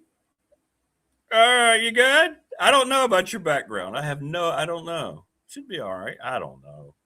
Look, you're the young, intelligent, technological person here, TB. You should have that answer more than me. What's up? I know. How are you? I'm good. How are you, Tori? No, okay, here we go. Basir, right? Yeah, Tori Basir. You got it. I got it. I got it. Well, how in the world have you been? First of all, did you know I just got married about a month ago?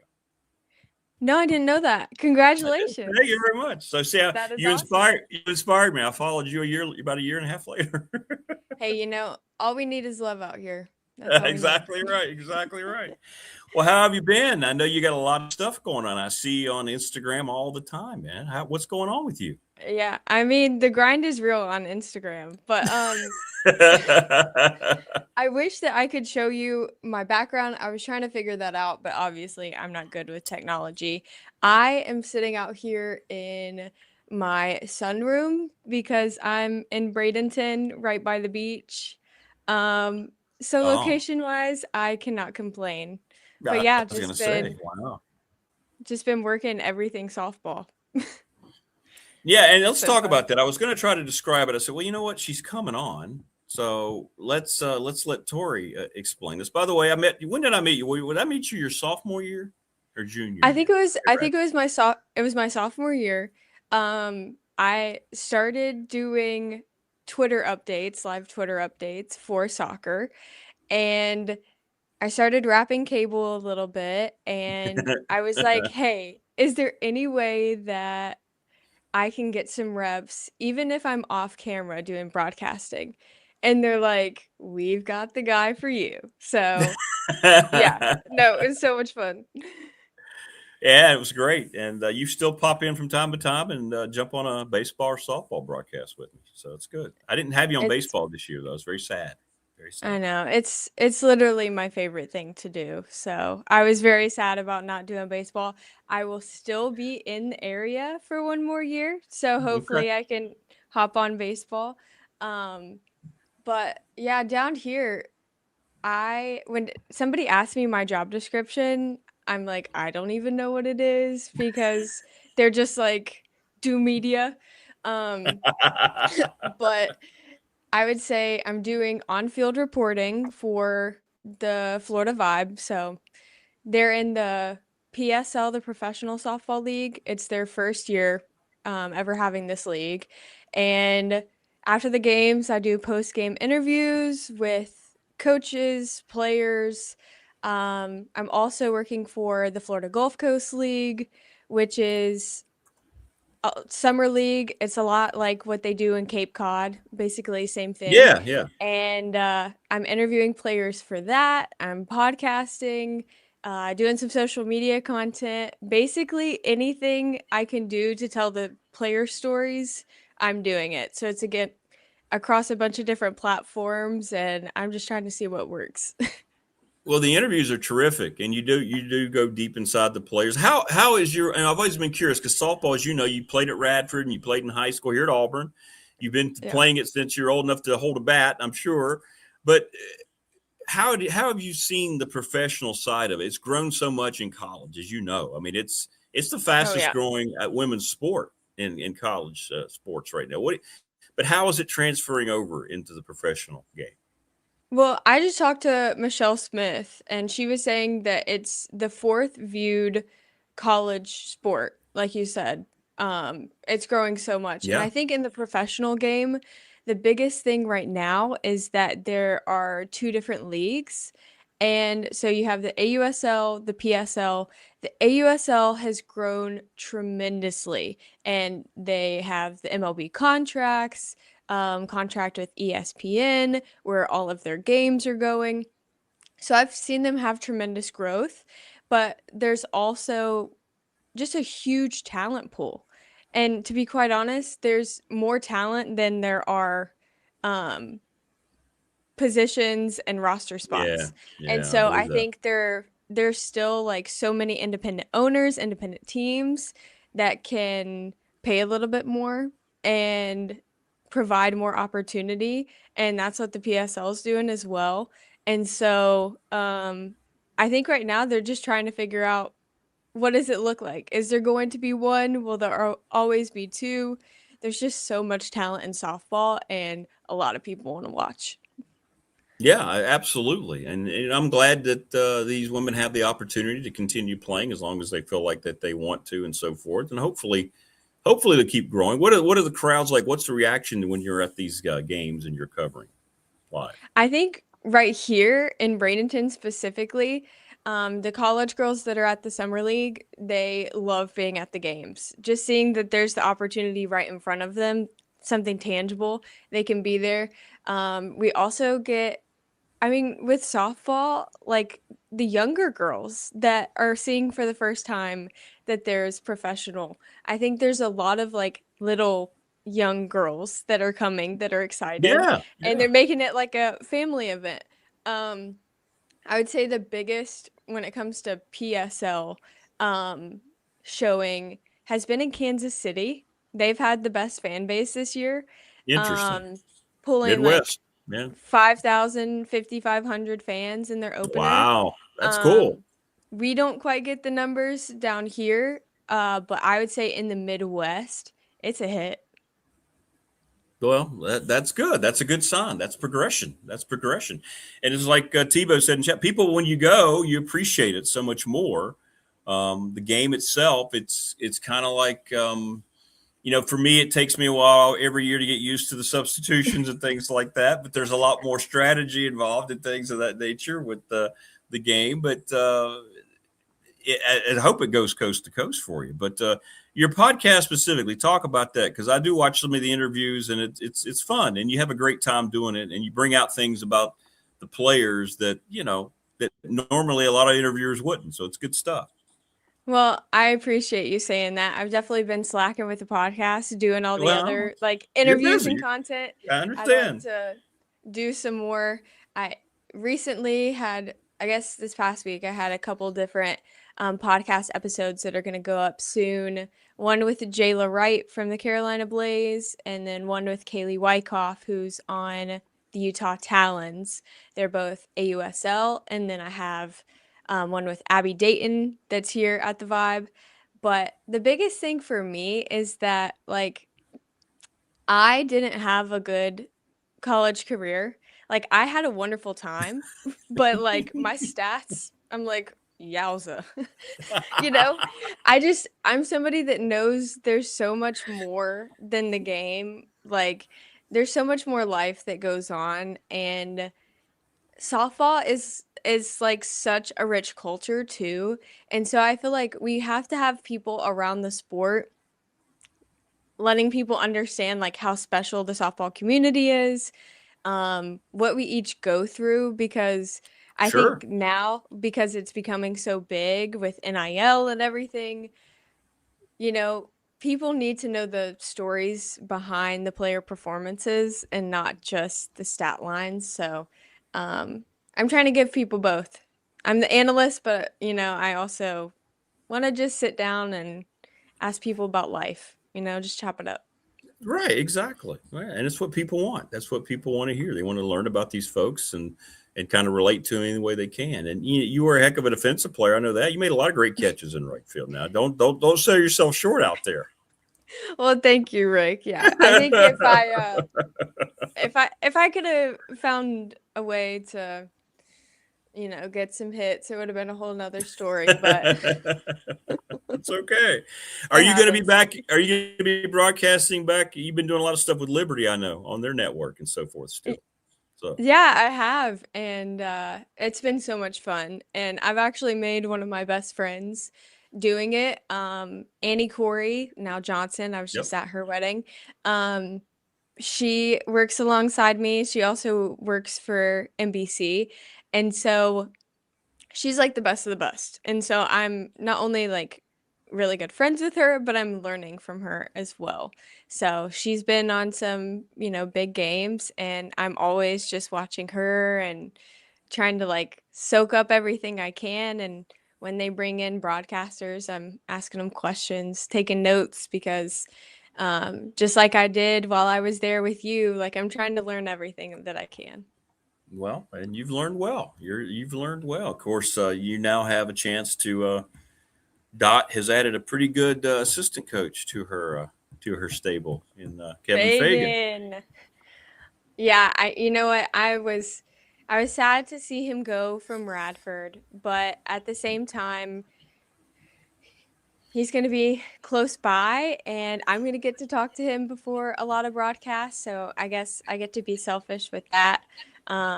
But the ladies had nothing but great things to say about Kevin Fagan. So I'm glad that he gets to be with the family in Lynchburg. And, I hope everything works out for Radford as well. And I guess we'll be waiting to hear more. Yeah, we'll be hearing more, hopefully sooner than later here with the new head Yeah. coach. I hope Yeah, I that's would the like to case. heir sooner than later as well. That would be great. That would be great.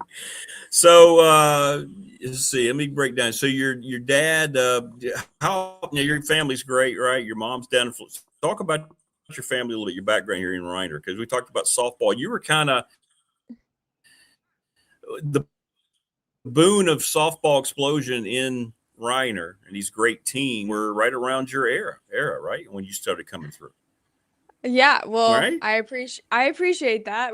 We're probably a little nostalgic when it comes to those days. But my Well, parents are like the freaking best. They're awesome. My mom is here in Florida, Panama City Beach. Love my mom. I'm gonna see her soon. My dad, he was my softball coach, like all growing up, and he was the one that was like, hey, you know what? Let's try this thing. Travel ball. Let's try to put a team together.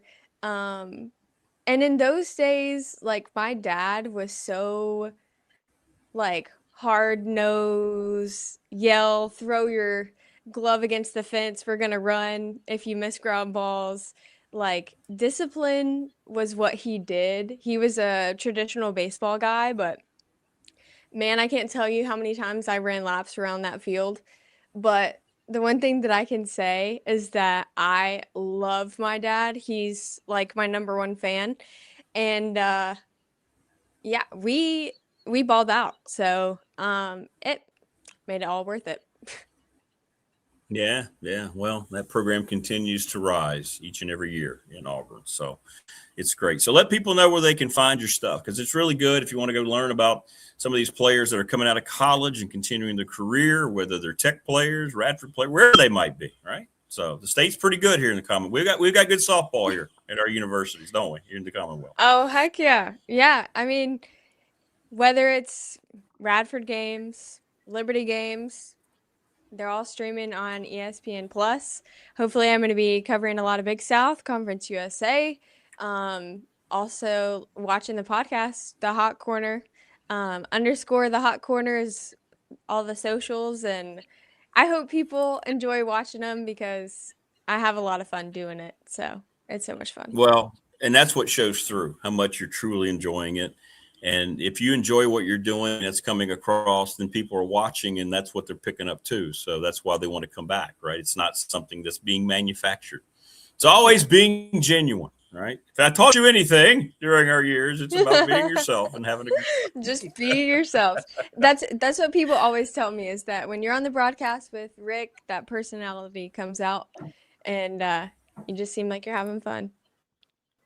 Yeah, we just have a great. You and I are just having a fun conversation for 3 hours. That's all we're doing. That's all we're doing. We're just two old friends. That's Just what two it's old all friends. about. That's exactly right. Exactly right. Well, my best. Everything's still good on the home front. I mean, I need advice now. You know, you're a more aged married person than I am. So. Oh my gosh.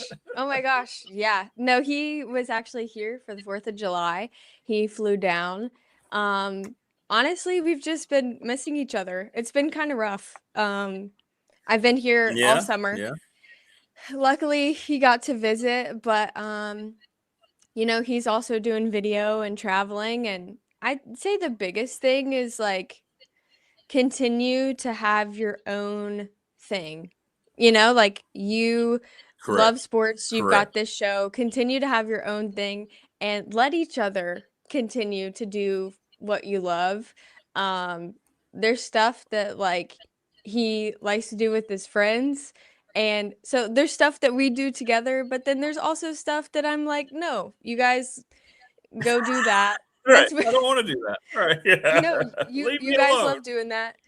And I think just like continuing, like you're making a life together, but also like don't lose yourself.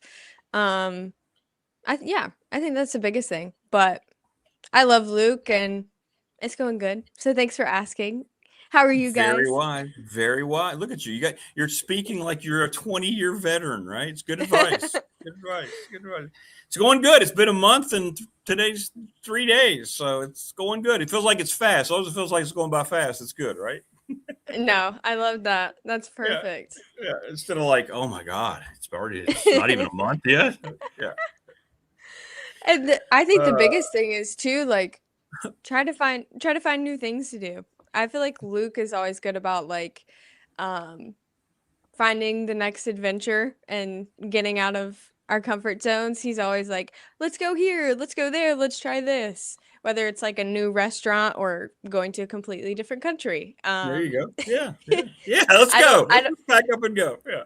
I don't know. I don't ever know what to expect with him, but even if it's the little things, just But that's good. That's exciting. Yeah. Well, listen, congrats on everything. Thank and you.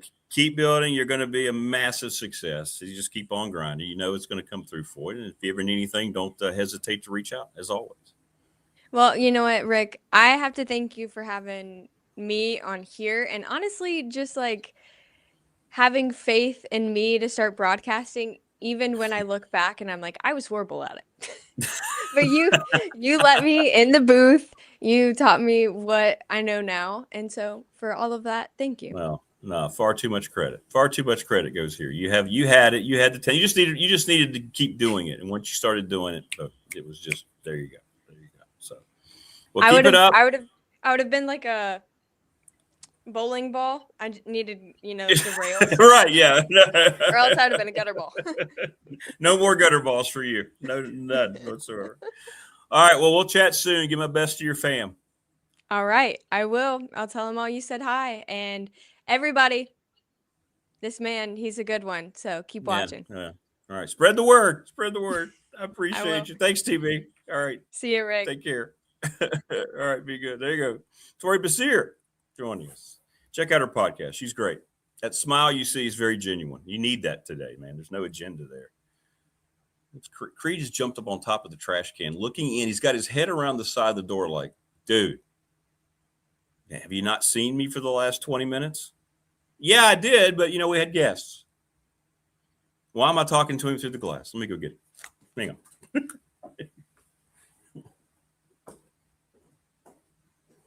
Come on, buddy.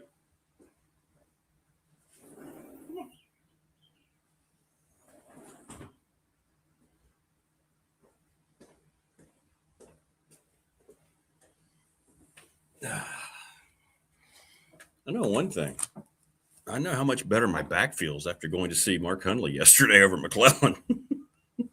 Check out the short video and learn. It's on the channel right now. Great stuff from Tori. Dwight Vick joins us here coming up. With the success, Tebow says Tech has had in softball, you'd think they would add more seating. Yeah, they've got to do some upgrading there. They do. I think a lot of times, not just Tech, but a lot of these schools, there's things that they need, and it's going to cost a certain amount of money. I wonder how much, well, it has to be a lot. I don't guess we have to wonder. They look at that sport and see, all right, is it a revenue sport? Is it not a revenue sport? And do they just kind of take it for granted? But then at the same time, you fall so far behind your facilities. Then when you do have to make improvements, it ends up being a lot more costly. I don't know. I'm just asking that question out loud since Tebow brought it up. So, yeah, there's a lot to that. There you go, buddy. There you go. Get him in his chair over here. He looks all disheveled. I mean, he's a damn mess right now, is what he is.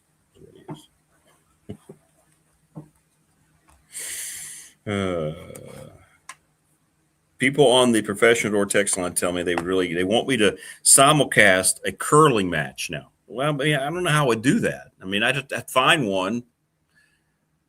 Then I have to find an analyst. They won't really want me to do curling. Now, people keep saying soccer, but I'm like, look, all you got to do is just listen this fall from the Radford on ESPN Plus. I'll be doing soccer. I do that all the time.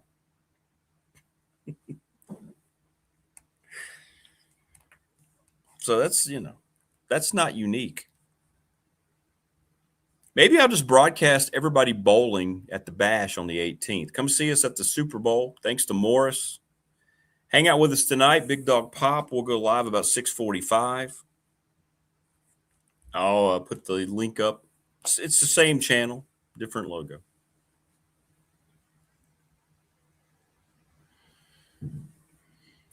So that's tonight as well. It's cool because I've been getting like random messages, people asking me, when are you doing Pop again? When are you doing that again? So that's good. But I figure you have to be consistent at it early, especially, or it's not going to gain any traction. Like you can't just say, hey, we did it twice and we're going to take 3 weeks off. It doesn't usually work that way.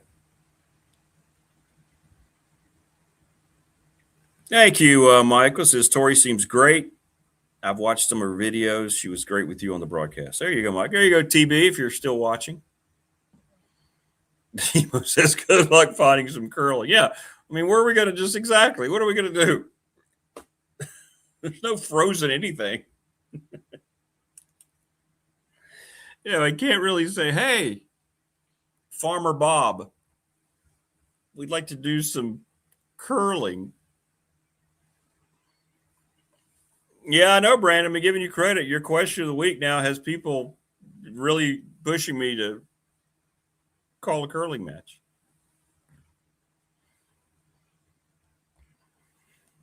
Timothy says you could do both voices. Just don't put the camera on you. Well, I guess so.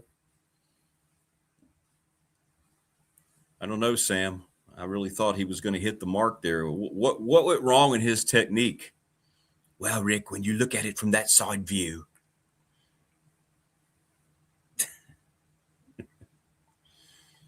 No, the answer is no. By the way, the 2 or 3 text messages I've gotten, I'm not watching the World Cup.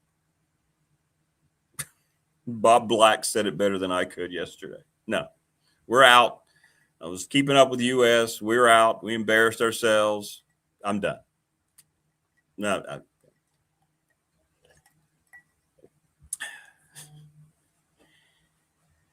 it would be. Yeah, it would be an analyst who, yeah, the analyst. Actually, I'd have to read up on it because I'd want the analyst to sound like he knew what he was starting about, right? Or what he was talking about. So I'd have to read up on it enough so that Bob would be definitely the guy that we'd go to. Look at Wayne. Wayne sends me this. The premier option for curling in Southwest Virginia is the Roanoke Valley Curling Club. Really? There is? There's a operating out of the Berglund Center. The nonprofit organization serves as a regional hub. We're there. Hey, would you guys like a couple of broadcasters for your game, for your matches, for at least a day?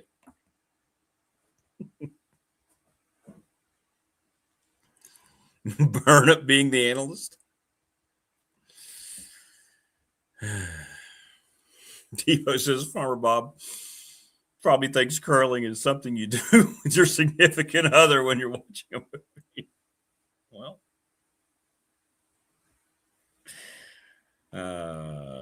probably getting a lot of trouble if I tried to broadcast that, right? All right, bud. How's your cut, by the way? Let me see what you got going on here. Y'all can't see him, but he's over here. Yeah, it's scabbing over a little bit. Yeah. Damn hellion. Burnip would crush it, wouldn't he? Yeah. And he would he would definitely prepare for it. Buffet on ice, buddies. You ever on Instagram, if you follow Steve Austin, he's got 2 cats that he absolutely loves, Macho and Poncho. Those are the best videos.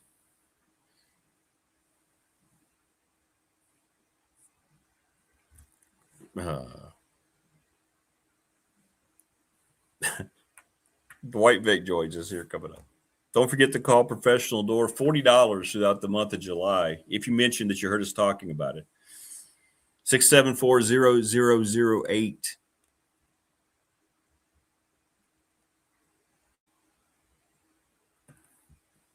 What's he always say about it's Macho and Poncho? That's just a damn fine cat right there.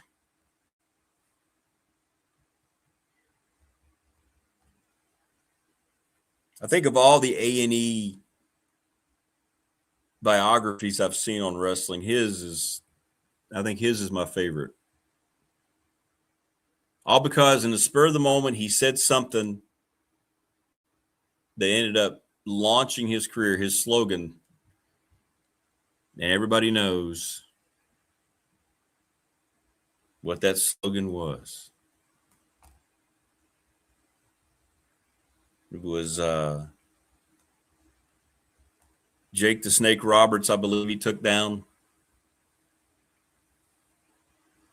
And he talked about he always wore the shirt with John 3:16 or something, the Bible verse.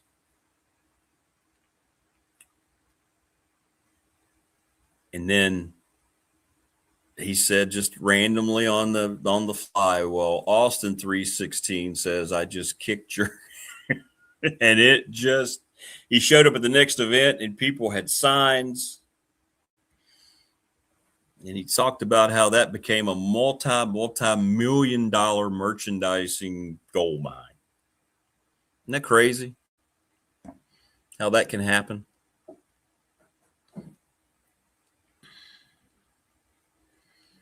Yeah, I'd like to hear Burnup. Yeah, T-Bo, I'd like to hear Burnup analyzing the food he's eating while he's down at the beach house. Guy says, did you see when Big Show was talking about how he FaceTimed Stone Cold? Stone Cold said, dudes don't FaceTime each other. Call me back. Yeah, I did.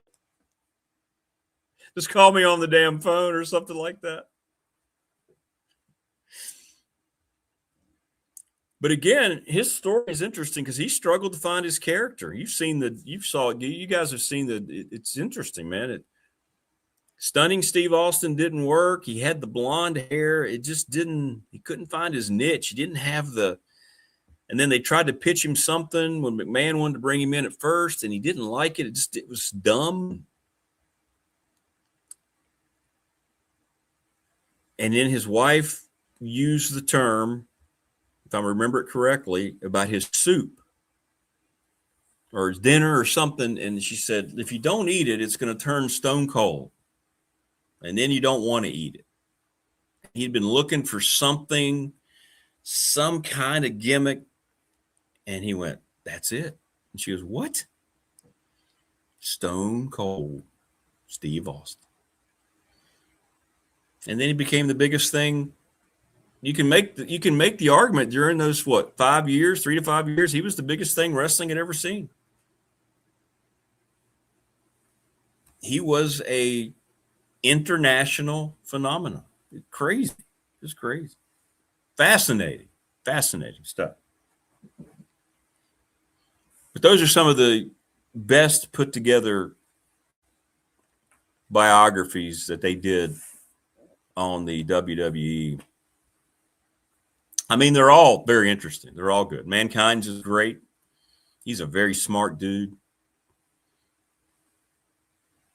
They're all good. But I love that story of how all that came together with Steve Austin.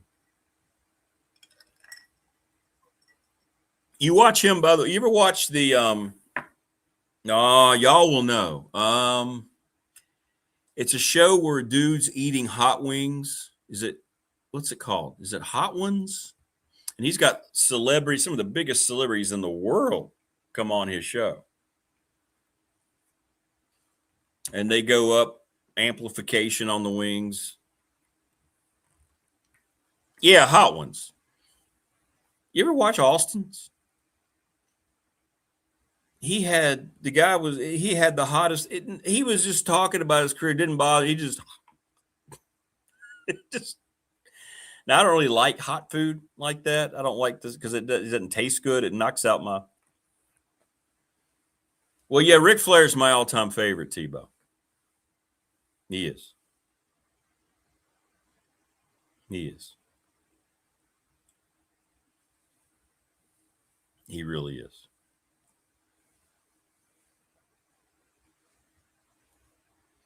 Well, I will say it this way, T-Bo.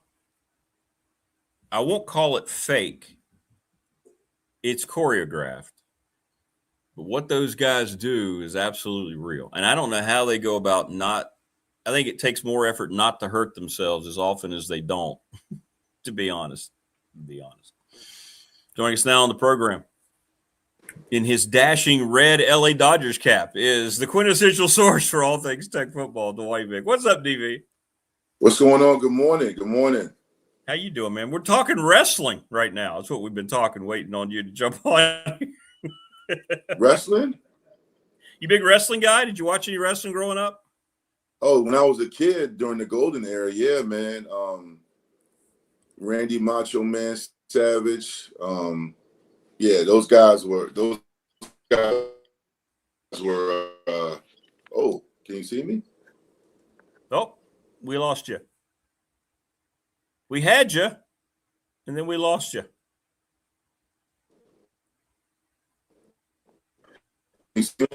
Can we get? Oh, wait a minute. Oh, my goodness gracious, we've lost him. Yeah, that was weird. You were there, and then it went black, and then I guess you just try the same link, DV. That was – I'm looking down here to see. Yeah. Huh. I have not watched the Dark Side of the Ring shows. I need to. I have not. But Tebow, you're right. It is a soap opera. It is. It's a continuous story. It's cool. It's cool. We'll get Dwight back on here. I don't know what happened there. We had him. He'll jump back on here in just a second. Technology. It's a wonderful thing, isn't it? But his camera went black. It was almost like I wonder if his computer was getting ready to reboot or something. I think he's probably working on it, but he'll jump back on with us here. It happens. This is live. That's why we're a live program, a live broadcast program instead of just a podcast. Although I do listen to a lot of podcasts. Isn't that amazing how it's kind of overtaken? I think about what I consume now. The only thing I will watch on TV is sports. Because I'm watching stuff like this all the time. There he is. Dwight Vick is back. I don't know if that was on our end or not. I couldn't tell what happened. Well, let's see here. Yeah, I don't either. Am I good right now?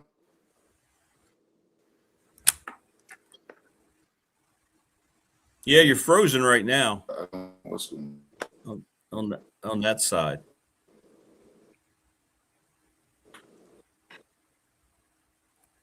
Yeah, I don't know. I don't know what's happening there. I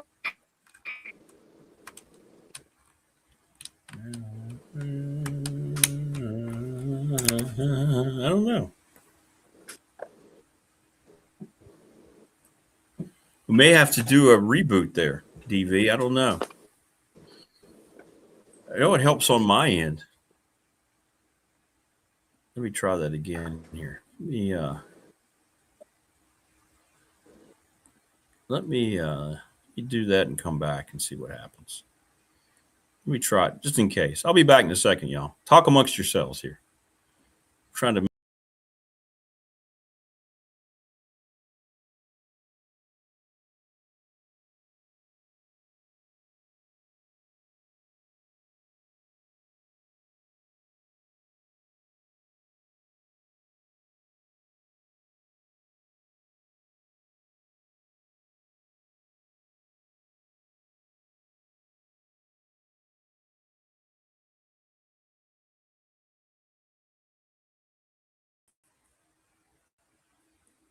All right.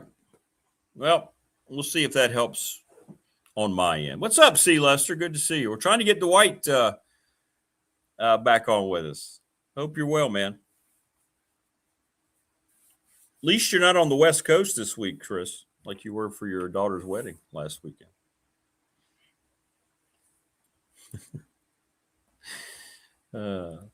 From one coast to the next. So I rebooted. We'll see if Dwight digging. Hey, what's going on, man? I don't know what I'm sorry about that. I don't know what's going on here in Northern Virginia. Can you hear me okay?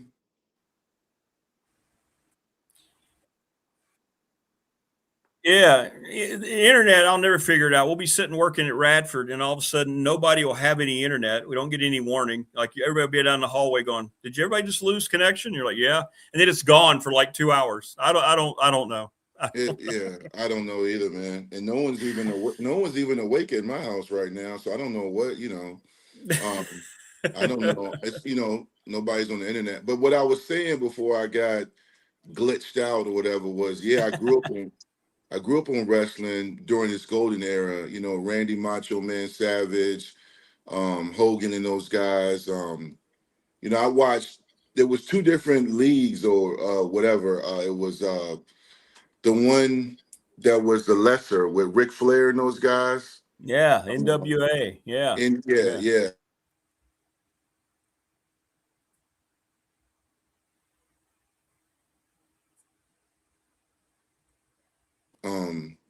It was on Hulk Hogan on Netflix.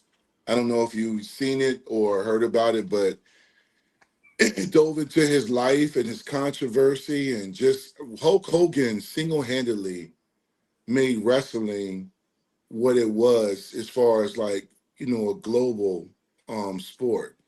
No, he It did. was amazing to watch because he came along at the perfect time, and he just, what's the guy that owned it, that made the XFL, the one that that Vince ran the whole McMahon. show. Yeah. So Vince McMahon and Hogan together made wrestling what it was, with all the mania and all the different stuff when it became pay-per-view. And I mean, Hogan, it was crazy, man. It's kind of sad when you watch it too, because his career, he just had a lot of demons he was battling, and I didn't know any of that because I was a kid when he came out, and then as I got older, I didn't watch wrestling as much. I didn't watch it. I mean, especially when I found out it was kind of orchestrated or staged, but then again, it was still real. Those slams and those jumps and those hits and things were real. Those guys, they went through a lot. We talk about hockey, boxing, and football, but wrestling, they went through it too, man. Oh, I know. I'm with you 100%. I don't know how they keep from hurting themselves more than they do, to be honest with you. It's crazy. Well, in the 80s, man, in the 80s before, in the 80s and early 90s, before everybody went soft, as kids, man, boys, I know in my part of the 757, no matter what neighborhood you lived in, no matter where you were from, we did those things, man, suplexes and jumping off of chairs, you know what I'm saying? Like, we were doing all of that. People were crazy, man. I look, you know what? Switching subjects, but it's relative. I look at the playgrounds from my childhood, and I'm lucky I don't have CTE from the monkey bars and the slides and we had playgrounds that looked like competition in the Hunger Games, man. We literally were risking it all during recess, man. I mean, we did everything in the 80s and 90s, man. We played wall ball, we jumped off a tall, not tall buildings, but we jumped off of whatever we could. Like, we climbed trees, fall down, get a separated shoulder. I know. This is a different time. 100%. Different time. You would literally jump off the monkey bars, right? On top, you would just try to jump on somebody from and not think anything about it, thinking that you were one of those guys. Yeah. Yeah, man. We had no fear. I mean, guys. I mean, I look back, man. From playing tackle football to, we called it stick ball in the hood, stick ball, but it was baseball. We called it stick ball, and we would just.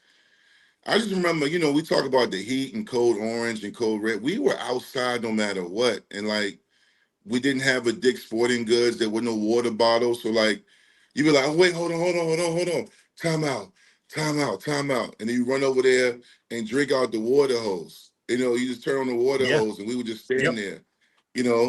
We did not have the luxuries or awareness that we have now as far as bacteria and viruses and all of that, man. Hey, listen, I'm showing my age now, but I don't give a damn. We rode in cars with no seat belts. I know. I know, I mean, all the time. on the interstate, no seatbelts, just riding to Kings Dominion and Busch Gardens, riding to church, no seatbelt, no seatbelt.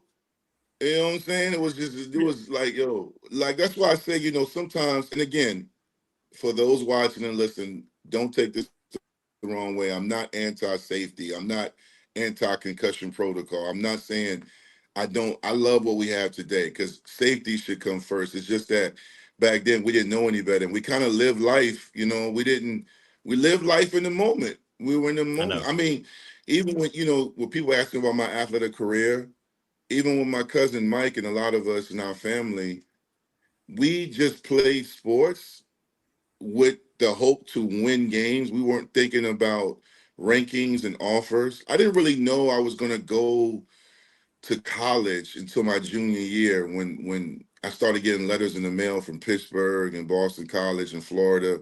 And I was like, oh, my high school during that time was one of the best in the nation. So I knew I was playing for a legendary Hall of Fame coach, but I didn't get consumed. Like you talk to sophomores and juniors now and their respective sports and females and males, and everything is about rivals and 247 rankings and Instagram and highlights and check out my mixtape. And I feel like a lot of their stress comes from the fact that they're so focused on the next chapter, they're not enjoying the book and chapter they're in right now. They're just always looking forward. That's a good.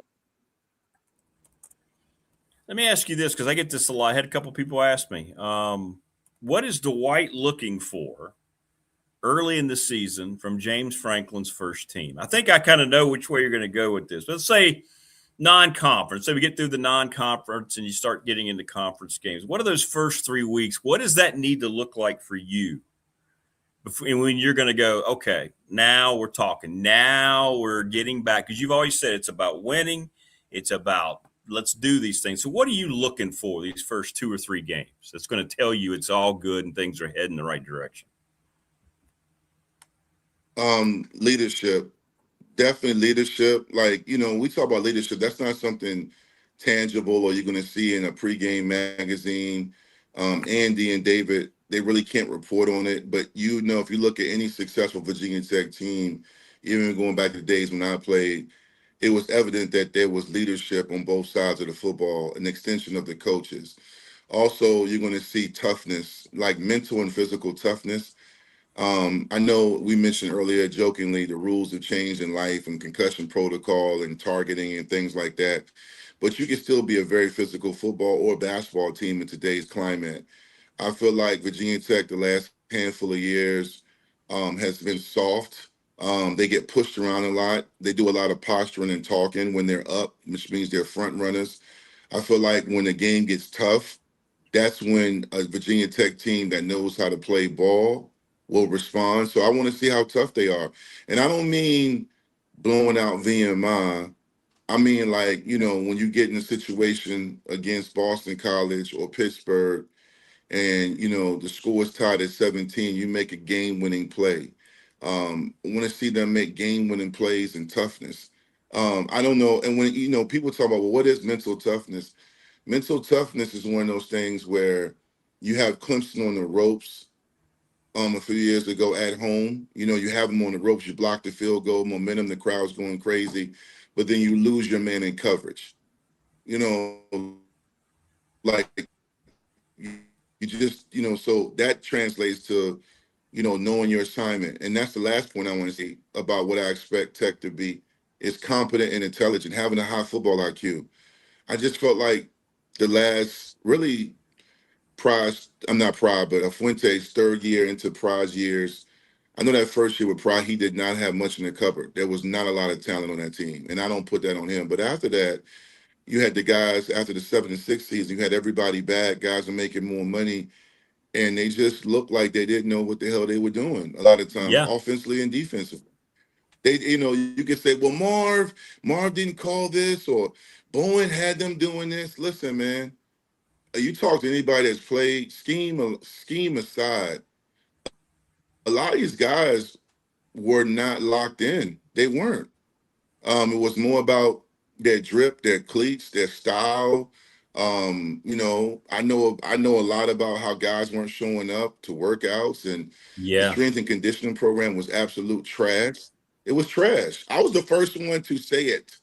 I was like, you we were. are weak. I know guys like we were. So I know I said 4 or 5 things, but those 4 or 5 things I'm looking for coincide, because toughness is not something you can talk about. I played That's an right. entire spring with 2 broken hands. I played with 2 broken hands. And I didn't even have to do it. I was already locked in as a starter going into my red shirt junior year, whatever, but I still wanted to play. And I mean, my hand hasn't recovered since. I don't care. I wasn't going to cut it off like Ronnie Lott, the pinky, but my whole point was I was built different. And I'm not trying to elevate myself to some Thanos heroic figure. I made mistakes, I missed blocks, but I still played with heart and effort. And I mean, people talk about legends with Virginia Tech. Oh, Jim Pond and Corey Moore and Brandon Flowers and D'Angelo Hall and Bill Connolly and all those greats, and even the very good players, Jason Worlds. The one thing all those guys had in common is they really practiced and worked hard. And when on game day, the game was easy because they knew what they were doing. I just hope Franklin brings a sense of discipline and a sense of urgency. Like if you have a very good opponent on the ropes, finish him. Like in the old game of Mortal Kombat, finish him. Finish the Right, right. game. So that's what I'm looking to see. I'm looking to see some IQ and some toughness. And game winning plays. I mean, how many times remember the ODU game? I know this is a sore one. The year Tech went 3-8. That was a very winnable game. We The one dropped, on the road. well, I did. Yes, yeah, yeah. We dropped 4 interceptions. Four. I was there in person. I had a front row That's right. seat. That's And right. my son looked at me and he said, they're not making game winning plays. And then before the half, you botch a field goal attempt, the snap, and ODU picks it up and runs it in for a touchdown. you know, and that's the kind of stuff you can't have if you're going to be an 8-9 win football team. Like if you're trying to win a significant amount of games, you can't make those mistakes. You cannot get lost in coverage against Clemson. You can't have a holding call that negates a 60-yard touchdown run. You can't have we just didn't execute and we just, we thought we had them. How many times in the last few years did we hear from Pry and his staff? They did some things we just didn't see on film. No. Yeah, Oh, they every they week. they adjusted. See, my Virgo memory keeps receipts. So people come talking about we didn't have the money. We didn't have the money to get. Shut up. No. Stop telling me about the money we didn't have when the money did not make people miss tackles or get targeting penalties that negated a big stop. We did not play smart. We were soft. That was the problem. We were soft. And maybe because I talked to people that didn't do what I did, they don't understand the language I speak. Well, you said something years ago, and I guess I did it, but I didn't think about it. Now I do it all the time because of you. You said, Rick, watch the first 2 or 3 series and don't watch anything but the line of scrimmage, and you're going to know who's going to win the football game. And he goes, you remember you said something like, I never see Virginia Tech give me that feeling of, oh, they're ready to play today because they're the ones that are getting pushed back or they're the ones that are being pushed forward, defensively, right? And I'm like, that's it. You nailed it then, and that's how you knew the strength conditioning program wasn't what it needed to be. And I think about you all the time. I'm like, yep, there you go. There it is, right there. There it is. My oldest daughter is an Eagles fan, and she jokes me because she's like, you always watch the LOS, the line of scrimmage, and I watched the LOS because that's the position I played, and the defensive and offensive line is the indicator of the heart and foundation of a football team. One of the biggest indicators was the year Virginia Tech went to Vanderbilt.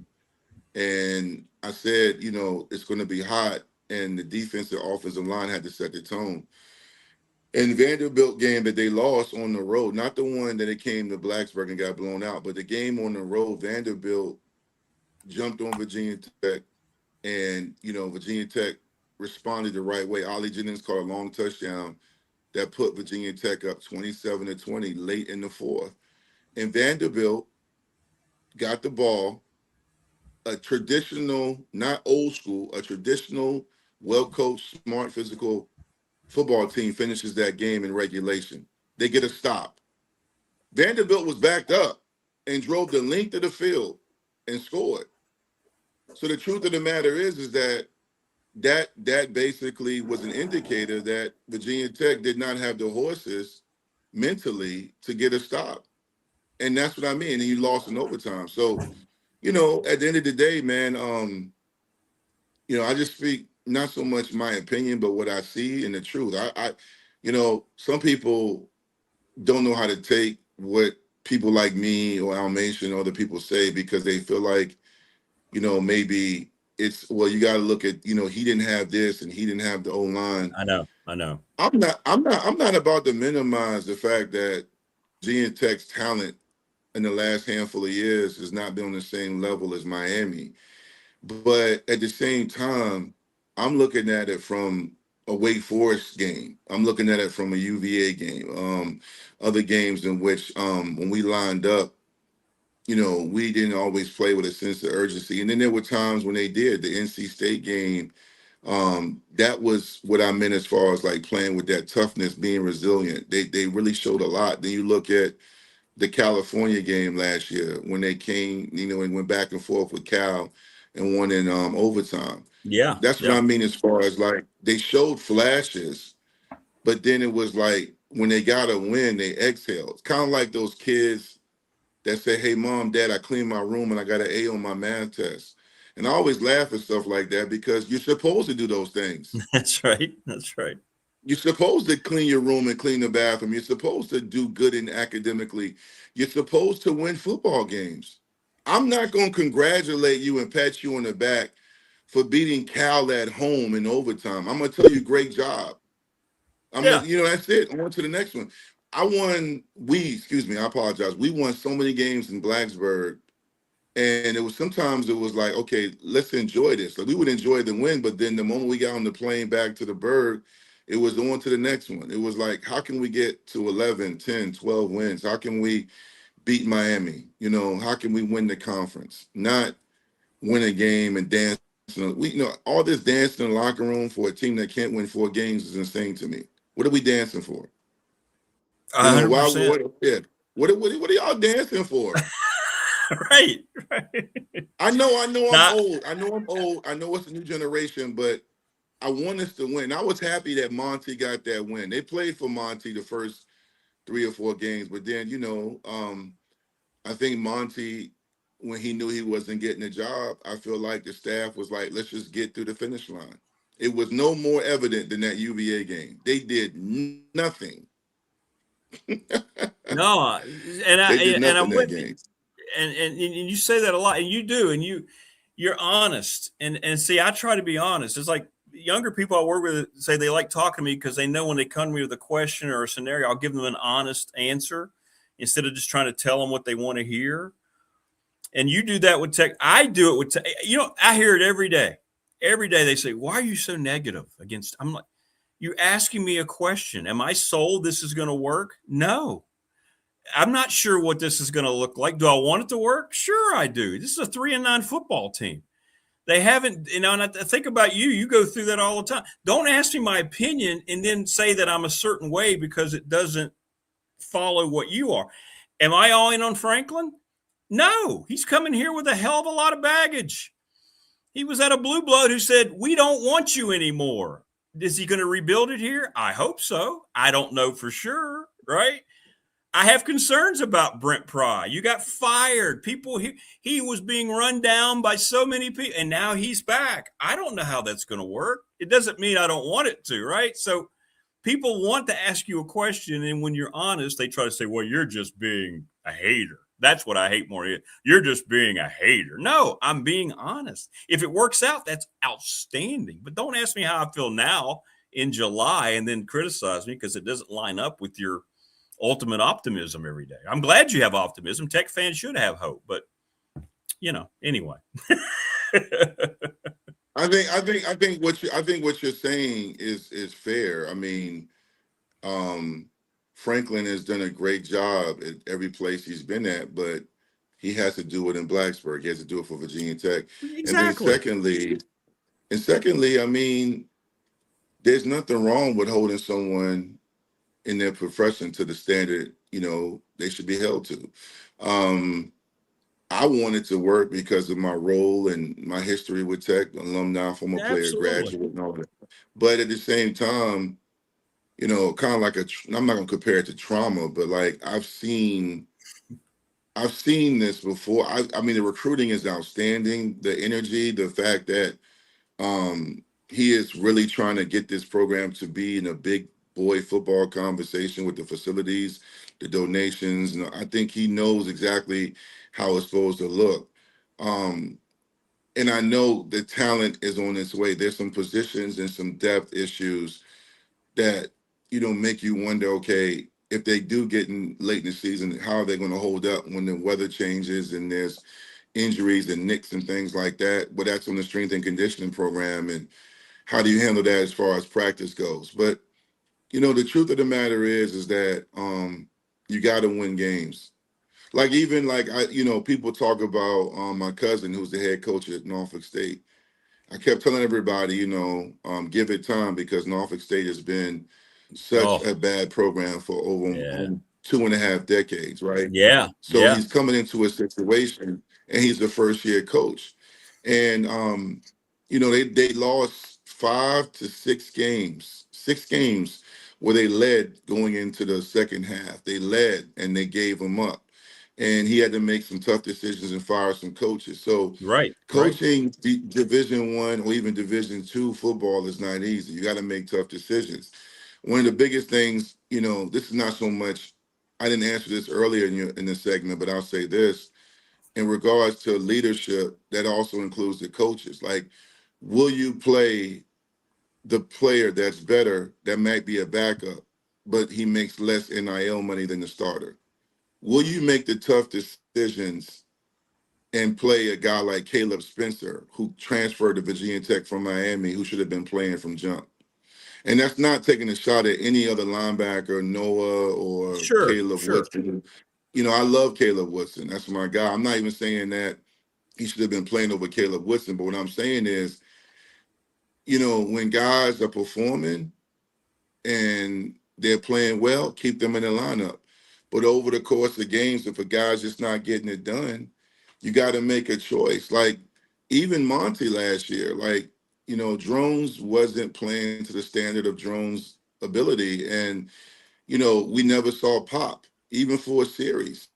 You never saw any. I know. Like, why not? When you're losing, you got to empty. I don't want to say empty the clip, but you know what I mean. I don't want to be violent. Sure. But you got to unload. You got to try anything. That's what did I come on? We did the post UVA game. I said, look, man, congrats to UVA. But I've never seen somebody get free ice cream and cake the way they gave UVA. It was like, we don't want to mess it up for our Commonwealth brethren. They didn't do one trick play, no new wrinkle. They went into that game. I'm going to stand on this till God takes my last breath. That was a passive-aggressive middle finger to Witt and the staff and the administration. I don't like it. If you don't like it, come to Northern Virginia and fight me. That's right. Trust me. I know what I'm talking about. They did not do anything.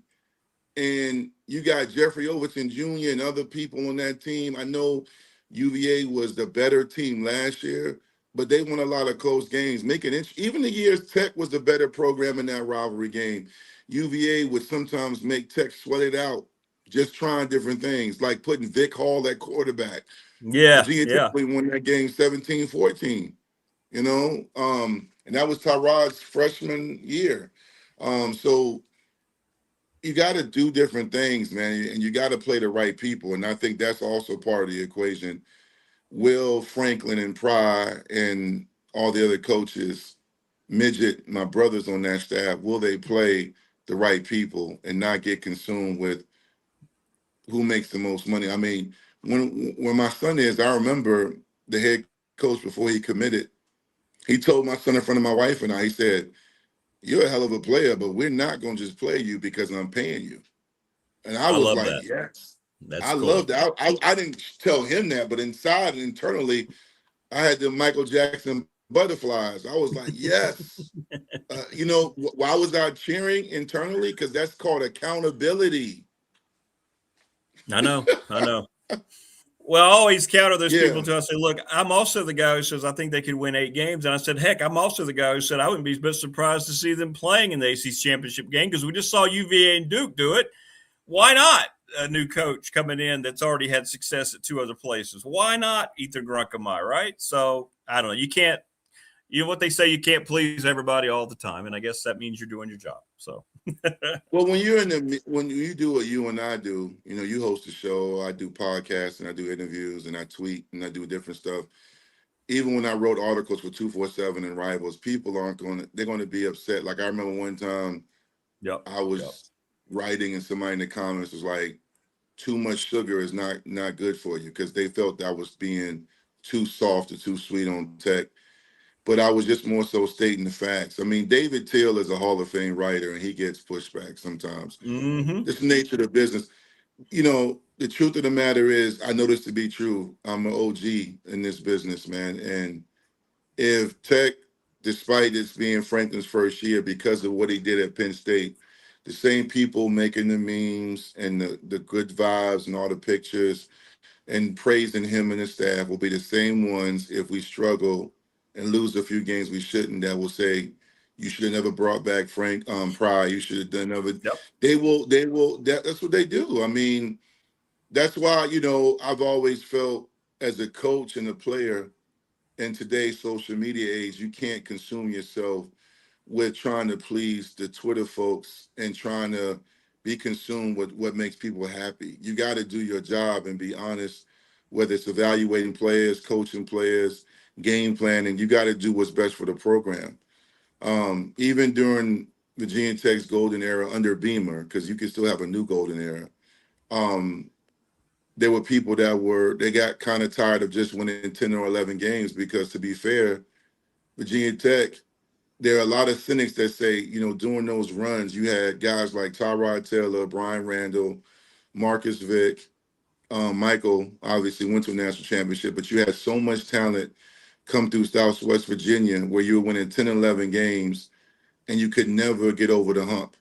Like, you think about that. Like the Matt Ryan game, one of the things that people talk about, I remember that game like it happened last night. The Matt Ryan game is Virginia Tech owned that whole game. They got an interception. DJ Parker, shout out to DJ Parker, my brother from Phoebus High School, the safety that played it. He gets the pick on Matt Ryan. We're on the plus side of the field. We stall on offense. We're trying to field goal. Virginia Tech decided to do a quick kick. They catch it and they punt it. Matt Ryan comes down, scores, it's 10-7. Then they do an onside kick. Now it's 14-10. You lose in the final seconds of a game. That's what I mean as far as like you look during the Beamer era and the games you wish you had back. And Beamer said that on my podcast one time. Coach Beamer said that there's a lot of games he wish he could have back because of those kind of moments. Even the Danny Cole fake punt game against Michigan. People talking about Danny Cole caught it, but there was a time when Virginia Tech basically had the game and they do a fake punt. Danny Cole said there was a mix-up on the communication. Michigan gets the ball, subsequently goes in and ties the game. I mean, these are the things that even during the Hall of Fame run that Virginia Tech had on the Beamer, people were critical because, the cynics are saying, how can you not even get back to a national championship game when you have Kevin Jones, Lee Suggs, Tyrod Taylor, and all those great players, Ryan Williams. I mean, one time your backfield featured Ryan Williams, David Wilson, and Darren Evans. In one team. Right. In one team. season, you had 3 of the best running backs. One team. So criticism is sometimes justified, sometimes not. Sometimes unfair, sometimes fair. 100%. To me, the best way to combat that is win games. Absolutely. I'm gonna leave it at that. With you 100%. And we all hope that's exactly what happens. That's the thing. We all have the same hope. So anyway. All right, man. Well, we'll be doing Pop again tonight. If you want to stop by, we're going to be gone tonight again. So let me know. Give me a heads up. Send me the link. If I can, I should be able to. Yeah. Okay. All right, cool. Yep. All right, brother. Great stuff as always, man. We appreciate you. Yeah, man. Sorry about the technical difficulties, but hopefully. No, it was great. Next time I'm Yeah, we're great. We're great. Okay. All right, brother. Hope to see you tonight, man. Take care.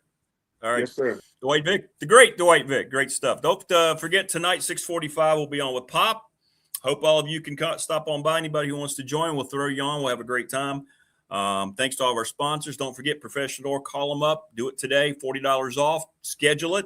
Tell them you heard us talking about it. Get your garage doors checked out. Preventative maintenance is the best maintenance. That way you're not replacing things. Thanks, everybody. Thanks to David Smith. Man, oh, man, how good is that guy? Tori Basir doing a great job. So proud of her. And Dwight Vick. We'll see you tomorrow, the Finally Friday edition. Coach Elmo joins us. Mike Ashley is back with the open mic. And Jen, I believe, is back tomorrow as well. Take care, everybody. We will see you tonight on Pop and then tomorrow morning.